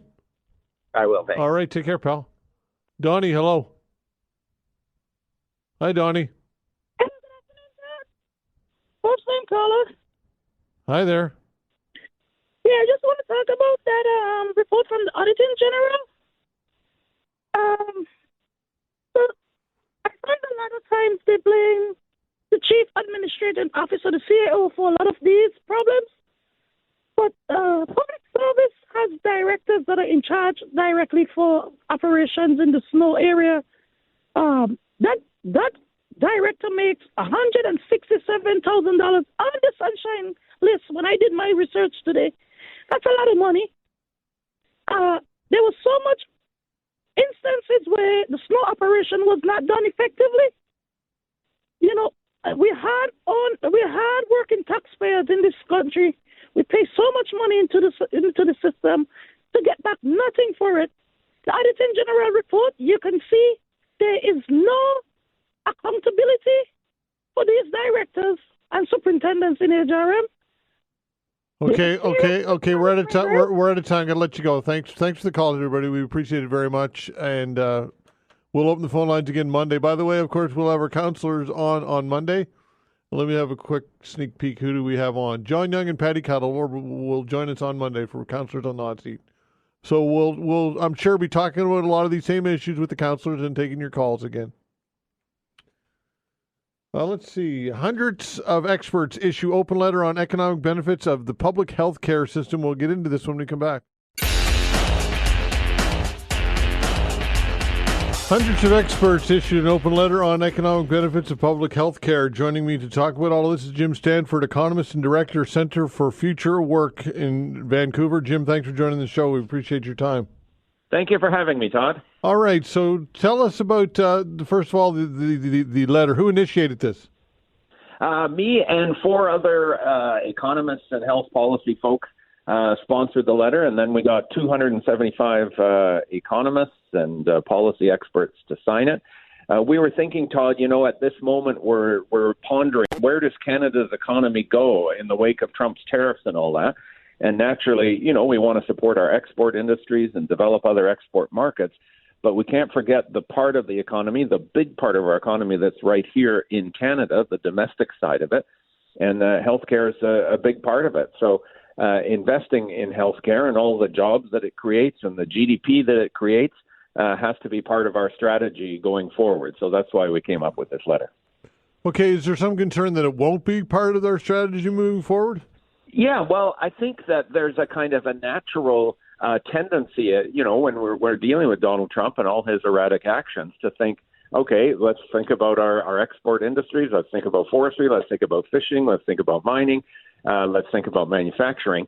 But the domestic side of the economy that never crosses a national border actually makes up close to 80% of our GDP. That includes things like construction and private services and public services. And healthcare is a big one. And I think the concern is, with the money that we'll put into some of these other export industries and so on, and concern about government deficits, you could see government saying, okay, well, we're going to have to clamp down on other things we spend on, like healthcare, in order to meet this moment. And we want to look at the other side of the coin and say, remember, healthcare is not just a cost, it's also an economic driver. All the jobs that are created, the research and innovation that occurs, the supply chains that are tied to our healthcare system, those are all things that are just as important to our economy as some of those export sectors. Okay. Is there some part of the conversation, is there metrics that should be included when it comes to how well the healthcare system is delivering to the public? Yeah, well, in a way, that was part of our idea with the letter. We've gathered all of the economic data. So jobs, for example, 3 million Canadians work in the broader healthcare sector, 500,000 new jobs created in the last decade, more than almost any other sector. Just imagine, Todd, if a private industry had created jobs on that scale, it would be on the front pages of the business section every day. That's a success story. $200 billion a year in GDP. The supply chains is an interesting one. We never think about it, but imagine a hospital, say. That's a multi-billion-dollar investment in one key high-tech facility. And on top of that, there's all of the firms in the private sector that provide supplies and services and technology and utilities and everything else going into that hospital that actually magnifies the economic footprint. In a way, a hospital is just like a big manufacturing plant or a big mine. I think we kind of understand that the overall economic impact of those facilities is magnified. The same logic occurs for a facility like a hospital. So we put together a lot of these kind of economic factoids in our letter, and then we shared it with Prime Minister Carney, and we shared it with all the premiers and said, okay, we're talking about elbows up. How do we keep Canada's economy strong? What are the industries that we can build? Well, healthcare is one that Donald Trump can't really touch because it's ours. So we should make sure it's part of the strategy going forward. All right. What about the space itself and the footprint by the private sector? I would think it's still minuscule compared to the public sector. But what can you tell us about the private sector and its proliferation, I suppose, in the overall healthcare in the healthcare system? Yeah. Well, Canada's system is largely public, but not totally public. About 1/3 of all our health spending goes through private channels. In terms of prescription drugs, say, and other things that aren't covered by Medicare, and some of the various optional services. I know there are arguments from some quarters that we should privatize more of it in order to supposedly make it more efficient. But again, the evidence we've got in our letter shows that compared to the U.S., Canada's system is actually very efficient. We don't get the overlapping bureaucracy of parallel private insurance companies. That saves us a lot. And we also reduce our labor costs. This is an interesting one. In Canada, because the core health care is provided by Medicare, employer costs for health care, think about, your supplementary dental benefits and that kind of thing, are quite small. In the U.S., the employer has to cover the full shot. It's about it can be $20,000 per year per worker. That's a lot. So in that regard, our public system gives us a competitive advantage at a very moment, of course, when we're concerned about making sure our industries remain competitive. How much does ideology come into play here when it comes to this whole debate? Yeah, that's a good question, Todd. I do think that, one of the reasons this approach to healthcare as an economic engine rather than as just a cost item will seem surprising to many Canadians. And I think one of them is we have a bit of a knee-jerk idea that wealth is created in the private sector. All of the businesses and, again, export industries and so on. And obviously much wealth is created there. But the public sector itself is, again, not just a cost. It's actually an industry. And the growth of this industry, because Canadians want healthcare. We're getting older, and we demand healthcare because it's so important to our lives. So this is actually a source of growth and investment and job creation and innovation. And I do think that there's a bit of an ideological screen where many Canadians, just can't believe that something in the public sector is actually driving the economy, not just spending money. And again, that's part of the motivation for why we would publish this letter. But ultimately, the money does come from the private sector to fund it, though. That's where the money comes from, ultimately. No, I don't agree with that, Todd. The public sector workers, who make up about 20% of our workforce, they pay income taxes, and many of the private sector industries depend on the public sector. I mentioned the supply chain. All of the companies whose business opportunities depend on selling stuff to hospitals and other healthcare facilities. So it goes both ways. The idea that the private sector creates wealth and the public sector spends it is quite wrong. The private sector could not create that wealth without the public sector doing what it does. And healthcare is a good example of that. Well, a healthy society as well. I mean, that ties in with productivity big time, right? Yeah, absolutely. No, the fact that, Canadians live 3 years longer than Americans and on average are healthier than Americans absolutely pays off in terms of the quality of our workforce and attendance and absenteeism and everything else. So in that regard, again, investing in people and healthy people is an important prerequisite for all parts of the economy, including the private sector. What about pharmacare and its role in this? Yeah, we do talk about in the letter, the fact that our healthcare system is not perfect. Canadians are very proud of Medicare. It's one of the things, according to the polls, that we identify with being Canadian. But it's far from perfect. And one of the ways that it could be improved is to expand things that are absolutely essential to health. So nowadays, we do rely more on pharmaceuticals and medicines than before, less on visits to the doctor and more on these treatments that we take. And it just doesn't make sense that that's not covered. So we're taking some steps toward that, of course. We've got insulin covered and a few other key medicines, but that needs to expand. Same, I think, goes for dental care. Again, it's not just cosmetic. It is a question of health, that your teeth are healthy and not rotting and getting infected and everything else. So there's no existential threat to the system as a whole, or is there here? I think if there's a threat, it's probably a self-inflicted threat. The fact that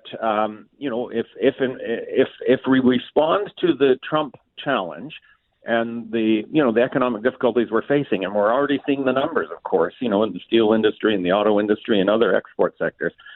If we respond to that by saying, we got to crack down on everything else, we got to cut spending, it's tough times, then we could see a round of cuts and austerity that would affect healthcare and other public services, even though, in my judgment, as an economist, it's one of the strongest pillars of the economy that we have going forward in the wake of Trump. So, there's no trade agreement or anything that says we must cut these programs. It would be more that we just don't pay enough attention to the economic value that we're getting from healthcare. And that was precisely the motivation for us to put this letter together.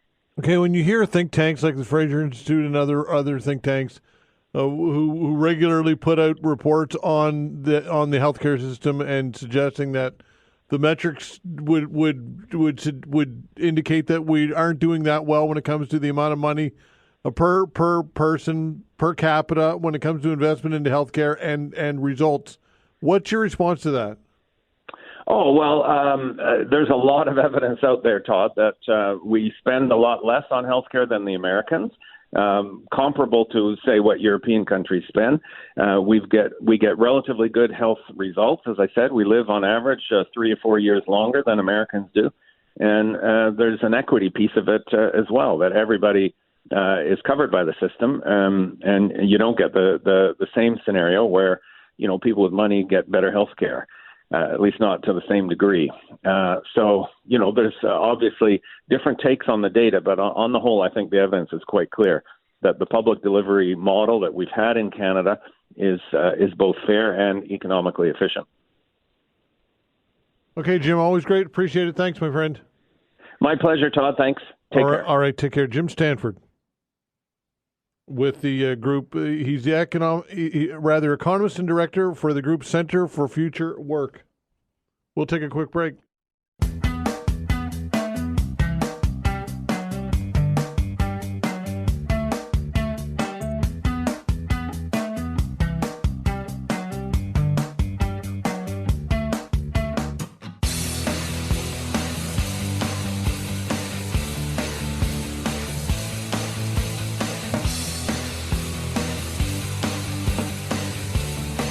All right, so we have some tickets to give away, a set of tickets to the Golden Girls, The Laughs Continue, held at the Rebecca Cohen on September 26th through the 28th. If you'd like to set a pair of tickets, be caller 5 now at 902-405-6000. Caller 5 gets the tickets to check out the Golden Girls, The Laughs Continue at the Rebecca Cohen, September 26th through the 28th. If you'd like a pair of tickets, caller 5 now at 902-405-6000. Again, 902-405-6000.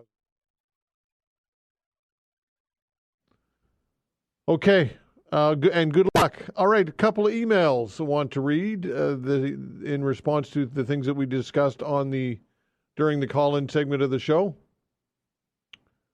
Let's see here. On insurance, some people had called the show talking about insurance on bicycles and perhaps that cyclists should be insured due to liability issues, obviously. Sandy says this via email, says, to clarify, because of some information out there, this is why bicycles don't require insurance. If someone has homeowners or tenants insurance, most policies cover liability caused by bicycle operators. This includes minors and other defendants in the home. Vehicles require their own insurance because they're specifically excluded in these policies. Well, Sandy, I'm not sure that that's the case or not. I'll take your word that homeowners insurance will cover you on a bicycle, but I shouldn't say I'll take your word for it. I would be surprised if that's the case. But even if it were the case, and again, perhaps it is, I don't know that, but even if it were the case, not everybody out there is going to have that type of coverage or that type of insurance. So I don't know that is the reason why bicyclists aren't required to have insurance, because I would suggest that wouldn't be across the board coverage for everybody. Let's see. Another email regarding insurance from Mike says, it's funny, bicycles and scooters have their own roads and paths made for them and have all the rights of the road, but do not need to be registered or insured. But I need to be registered and have liability insurance to take my ATV into the woods where there's a fraction of a chance of me going to hit someone and hurt them or hurt their property. And, okay, there you go. Some truth to that. Let's see here. Some more information. This story, a new survey says Atlantic Canadians are taking a wait-and-see approach when it comes to potentially buying a home. A new study from Royal LePage, it shows that even with a drop in interest rates and a bump in housing supply, renters in the region are still on the fence about making the jump to home ownership. Roughly 45% of those surveyed said they plan to purchase property in the future, with 9% saying they want to do so in the next couple of years. Meanwhile, 16% of renters say they considered purchasing a property before signing or renewing their current rental agreement. When it comes to how much they spend on rent, 58% said they spend more than 30% of their net income on rental payments. Nationally, 1/3 of renters plan to buy within the next couple of years, while 28% say they were considering buying property before signing their current rental agreements. So interesting nonetheless. Wait and see approach on that. I personally, it's not been my experience that housing prices, shouldn't say my experience. It's not been my observation that housing prices are coming down in HRM. I would say just the opposite. They're probably continuing to go up. But anyway, we talked to Clint Wilkins about this regularly, and he believes that HRM is not in a housing bubble, and feels as though that this market is now reflective of where it should have been perhaps a number of years ago. That this market was generally lower when it comes to housing prices than it should have been. And it's just now starting to catch up with where it should be. This story this week as well, a Nova Scotia woman who murdered her 12-year-old daughter in 2008 has been granted an unescorted pass from prison for 60 days. Of course, you heard about this. We reported on it earlier in the week. But the Parole Board of Canada denied Penny Boudreau's request Wednesday for day parole, saying she wasn't ready to live in a community for a more prolonged period with fewer restrictions. In January of 2009, Boudreau pleaded guilty to second-degree murder after admitting she had used a length of twine to strangle Carissa Boudreau on the night of January 27, 2008. Court heard that the woman from Bridgewater, now in her 50s, wanted the girl out of the way because she was interfering with Boudreau's relationship with a boyfriend. And I get, folks, that this story, it strikes a chord with people, and it's very visceral in your reaction. You hear this, and you say to yourself, how could the court let anybody out under these circumstances? Boudreau was sentenced to 20 years in prison, but under federal law, she's allowed to apply for day parole or a so-called unescorted temporary absence with 3 years left in her sentence. I will say this, and I share why people feel that way. I truly do, and my initial reaction was that as well. But the jail system, the justice system, whatever terminology you want to use, the penal system, is supposed to be there in part to incarcerate people and to punish them for wrongdoing, which it has done in this case. But it's also meant to, when possible, reform people and allow people to enter society at some point reformed. And I'm not saying that Boudreau is reformed or that this is played out in this case. And again, I certainly get why people would push back and say she shouldn't see the light of day, and certainly should be seeing her sentence, or she should serve her full 20 years in prison.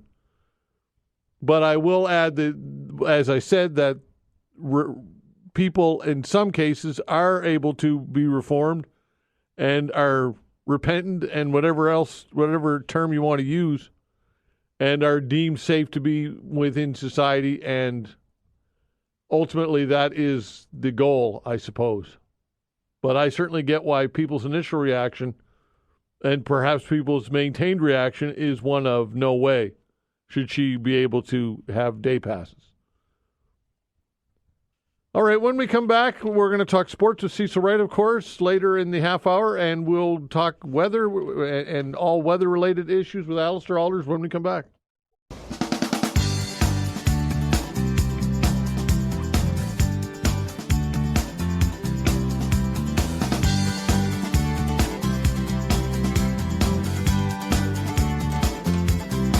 All right, joining us is our weather specialist, Alistair Alders. Alistair, no booze today. Okay. Not bad at all. Not actually. bad? Yeah. It's pretty nice out there, actually. It's not a bad day at all. No, it's, I think it's cleared up a little, like when I first went on this morning, it's cleared up a little faster than I thought it would. So, hey, that's nothing wrong with that. It's really nice out there. It's a breezy day, so it's humid but breezy, so I think that's, I guess, a bit of a win if you're spending time outside and you're not a fan of the humidity today. At least there's a bit of a breeze. But parts of the province, it's already well over 30 degrees in Ingonish Beach and Cape Breton. So it's the first day of summer and certainly feeling summer-like. Although contrast that with the place right on the water, Briar Island's only at 13 right now. Wow. So it really depends, especially at this time of year, on just where you are in proximity to the coast and which way the wind is blowing. Well, the Bay of Fundy is notorious for that, right?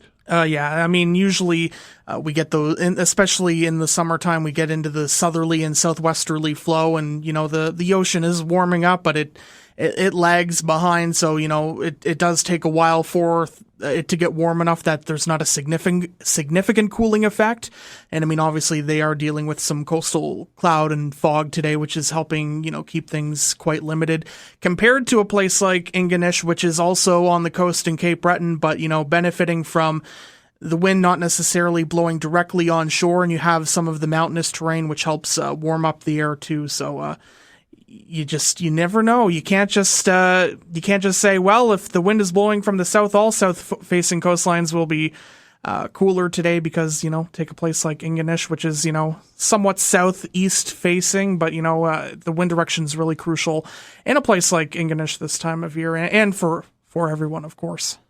Okay, so summer arrives officially not yet, right? Yes, it's the first full day of summer's technically tomorrow. Yeah. The summer solstice is technically 11:42 p.m. late this evening. So I mean, technically the first day of summer, but the first full day is tomorrow. So yeah. So summer solstice, for those who don't know, is what?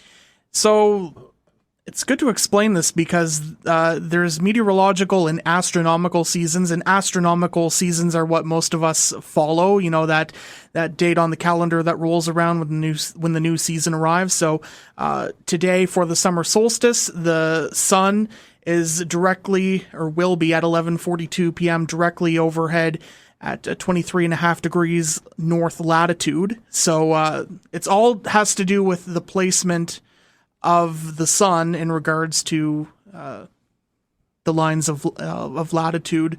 Obviously, when it moves back towards the equator at 0 degrees latitude, that is when we have our autumnal equinox and as well as the spring equinox. And then the winter solstice is when we're at 23.5 degrees latitude south. That's when the sun is right overhead at that line of latitude. So that's astronomical seasons, but from a weather standpoint, it's been meteorological summer since June 1st because given that the date of when the new season arrives can vary from year to year, and just in terms of averaging out, weather and climate patterns, meteorological seasons follow calendar months rather than specific dates. So technically meteorological summer began June 1st and will run until the end of August. So it's, June, July, August, and then you have meteorological fall, September, October, November, meteorological winter, December, January, February, and then spring, March, April, May. So they do that in terms of it's a better way of keeping weather and climate averages to assess what a typical season is like. But obviously the astronomical seasons occur outside of that because of the sun's position in relation to those lines of latitude. And of course, we all know that the seasons do not conform to those months. We can get, the summer weather into the fall, the winter weather into the spring. So, but yeah, essentially, the astronomical seasons are the sun's position in relation to lines of latitude, and meteorological seasons just follow the calendar for climate averaging. So the most daylight of the year today, is that correct? Yeah, typically it's around this time of year. It can vary around the solstice, just how many daylight hours. But yeah, typically the first day of summer is when we get the longest daylight hours, and then things start to gradually.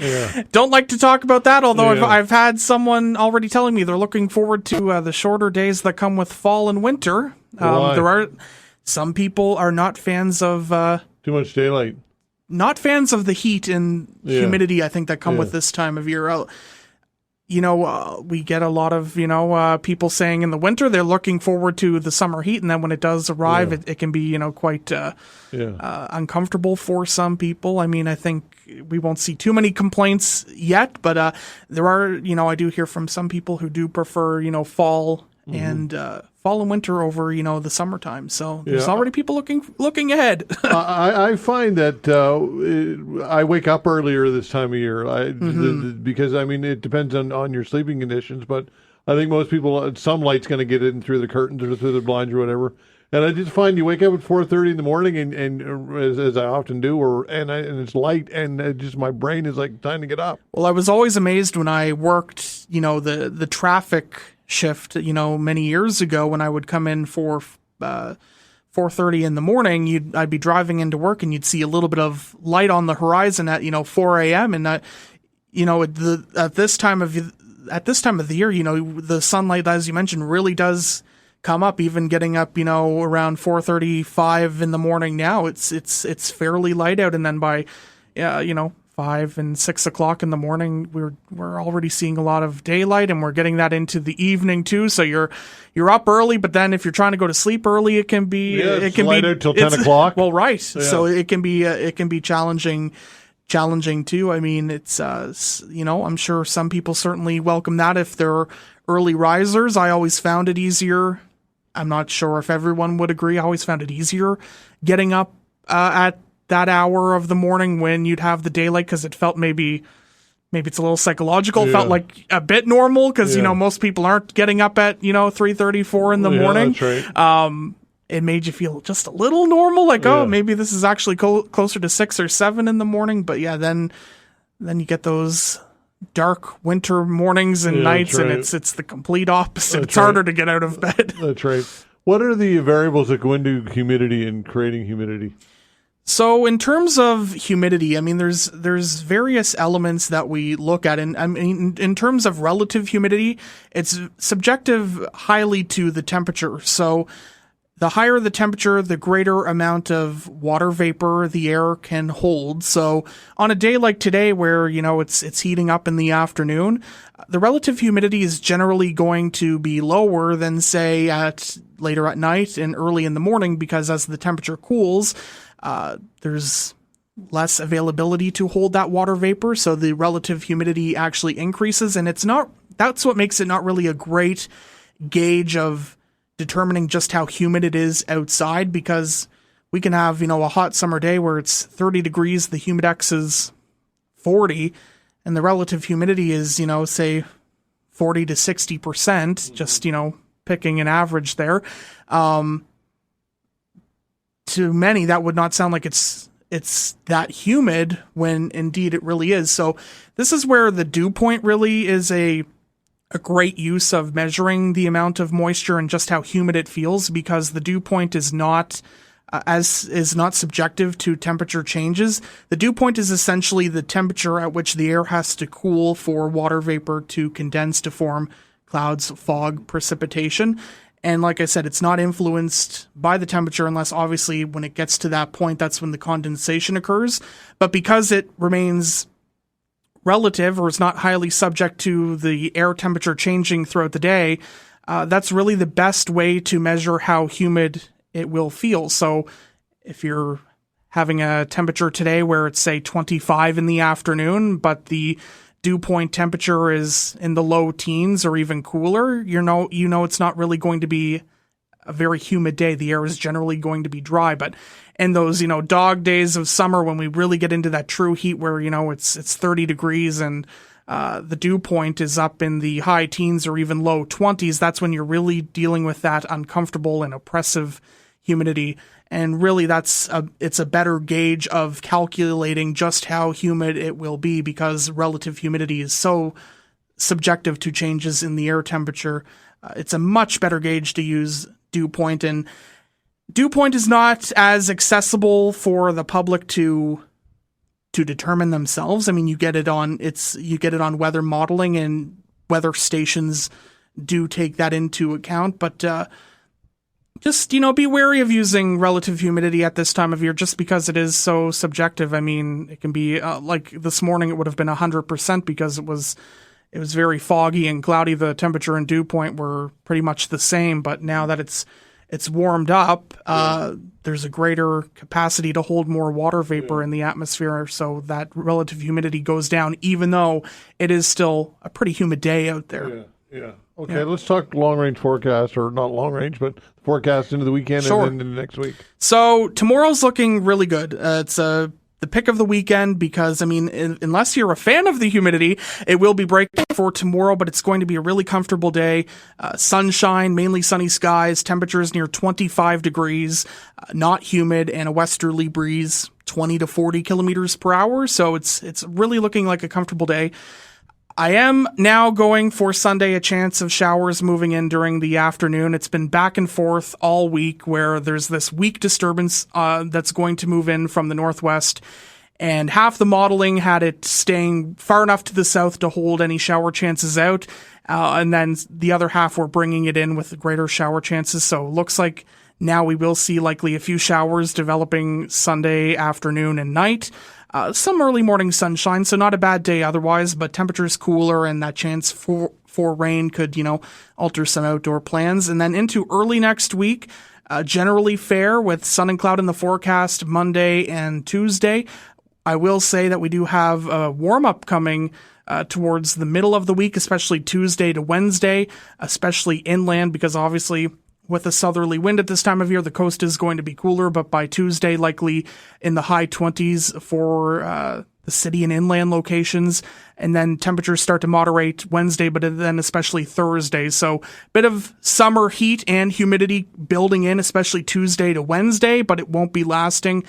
So generally fair early next week, temperatures warming up, humidity on the rise, but that humidity and temperatures do moderate.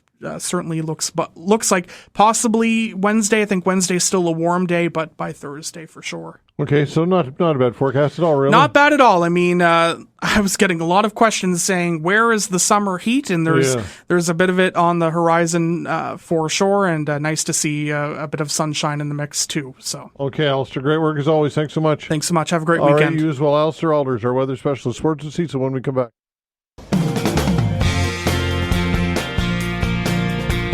All right, time to wrap up our week with a sports chat with our sports guru, Cecil Wright. Cecil, how's it going on? Rafael Devers. Yeah, I was going to ask you about that. Right out of the gate, Rafael Devers, eh? What happened there?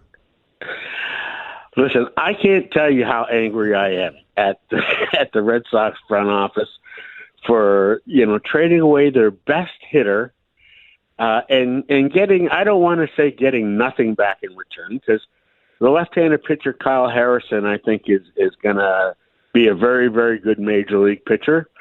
But, when you give up a 3-time All-Star and Silver Slugger Award winner, you expect to get back somebody who can start for you right away at some position. They didn't get that. And that, to me, did they not learn anything from the Mookie Betts dilemma? Well, especially when, like you said, you got a seasoned player. I think he's 28, Devers. And you need to infuse something back into the lineup, right? It's pretty evident. Or get one boatload of prospects coming back the other way.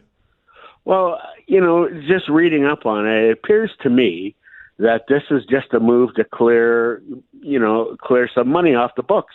Because, of course, you'll remember a couple of years ago they signed Devers to the biggest contract in Red Sox history. And now San Francisco has agreed to take on his entire contract, so that leaves the Red Sox with a lot of money to spend if they so choose. But I'm concerned that they might not choose because, I know John Henry, who is the owner, he's got one of those European soccer teams that seems to be a priority for the guy. Wow. All is not good in Red Sox land right now then. And then on top of all that, we just sweep the Yankees. Yeah. He hits the home run on Sunday to, anchor the sweep, and then 2 hours later he's gone. Yeah. Man, I'm telling you, I don't know. And San Francisco, I think, is in Fenway this weekend. Are they not? No, Boston's in San Francisco. Oh, Boston's in tonight. Right. So they're going to see Devers tonight. Yeah, and you don't think he's going to be up there swinging for the fences? Yeah. Yeah, absolutely. Absolutely. So not a good move in your opinion. Well, it may pay off down the road, but I'm not interested in what happens down the road. I'm interested in this year. Right now, if the season was over, they'd be in the playoffs. Yeah. So how you can justify giving up your best hitter, I don't know. I'll always be a Red Sox fan, but that doesn't mean that I don't question their moves. Well, and as you should. The best fans will always be skeptical and critical and expect Nothing less. So the Red Sox are 5 back. The Blue Jays are 3 back.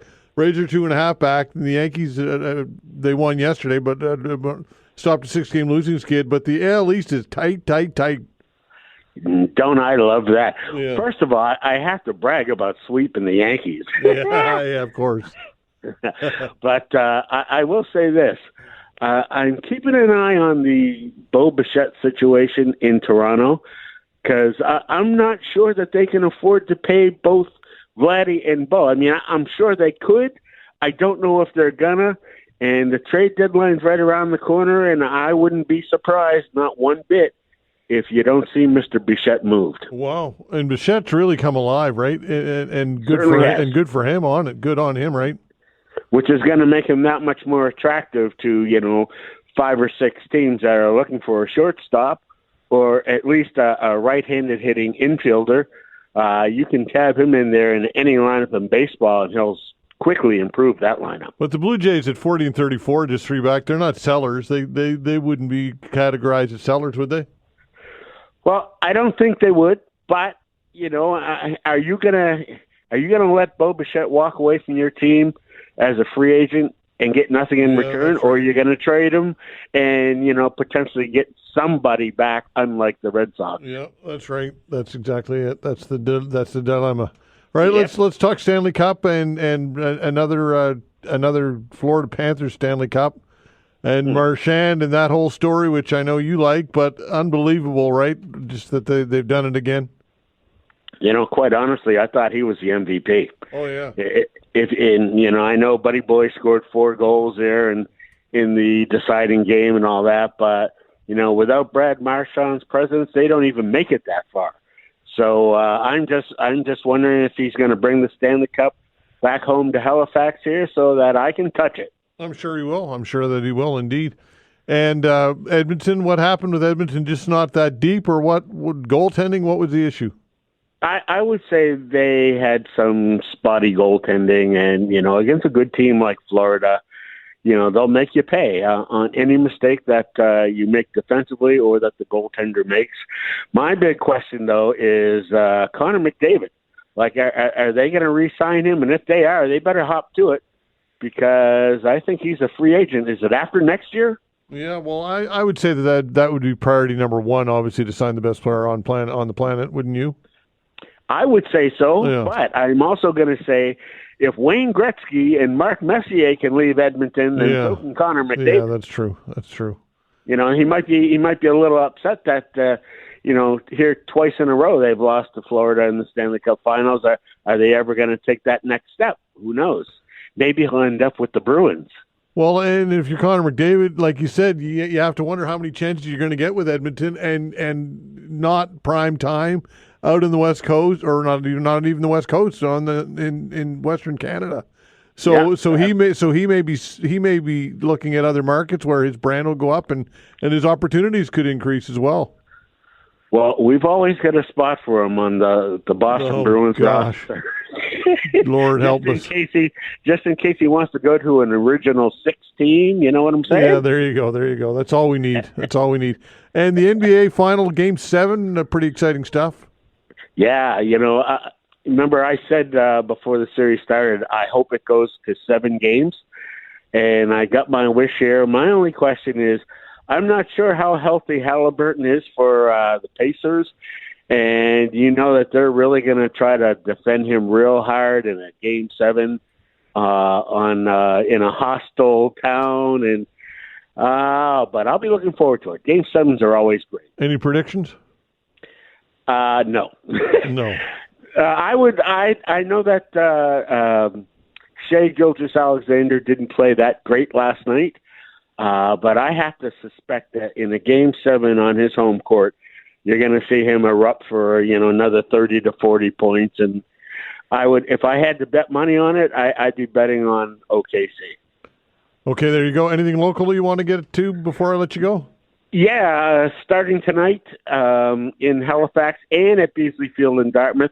It's the Cam Marling Memorial Tournament, and it's the top junior teams in the province, as well as a team from Prince Edward Island coming into play. Cam Marling was an outstanding left-handed pitcher for Dartmouth years ago. He passed away of cancer, And I've been donating my time at that tournament ever since. I really liked him, and it's always fun to see these junior teams out there playing well. Okay, pal. Appreciate it. Talk next week.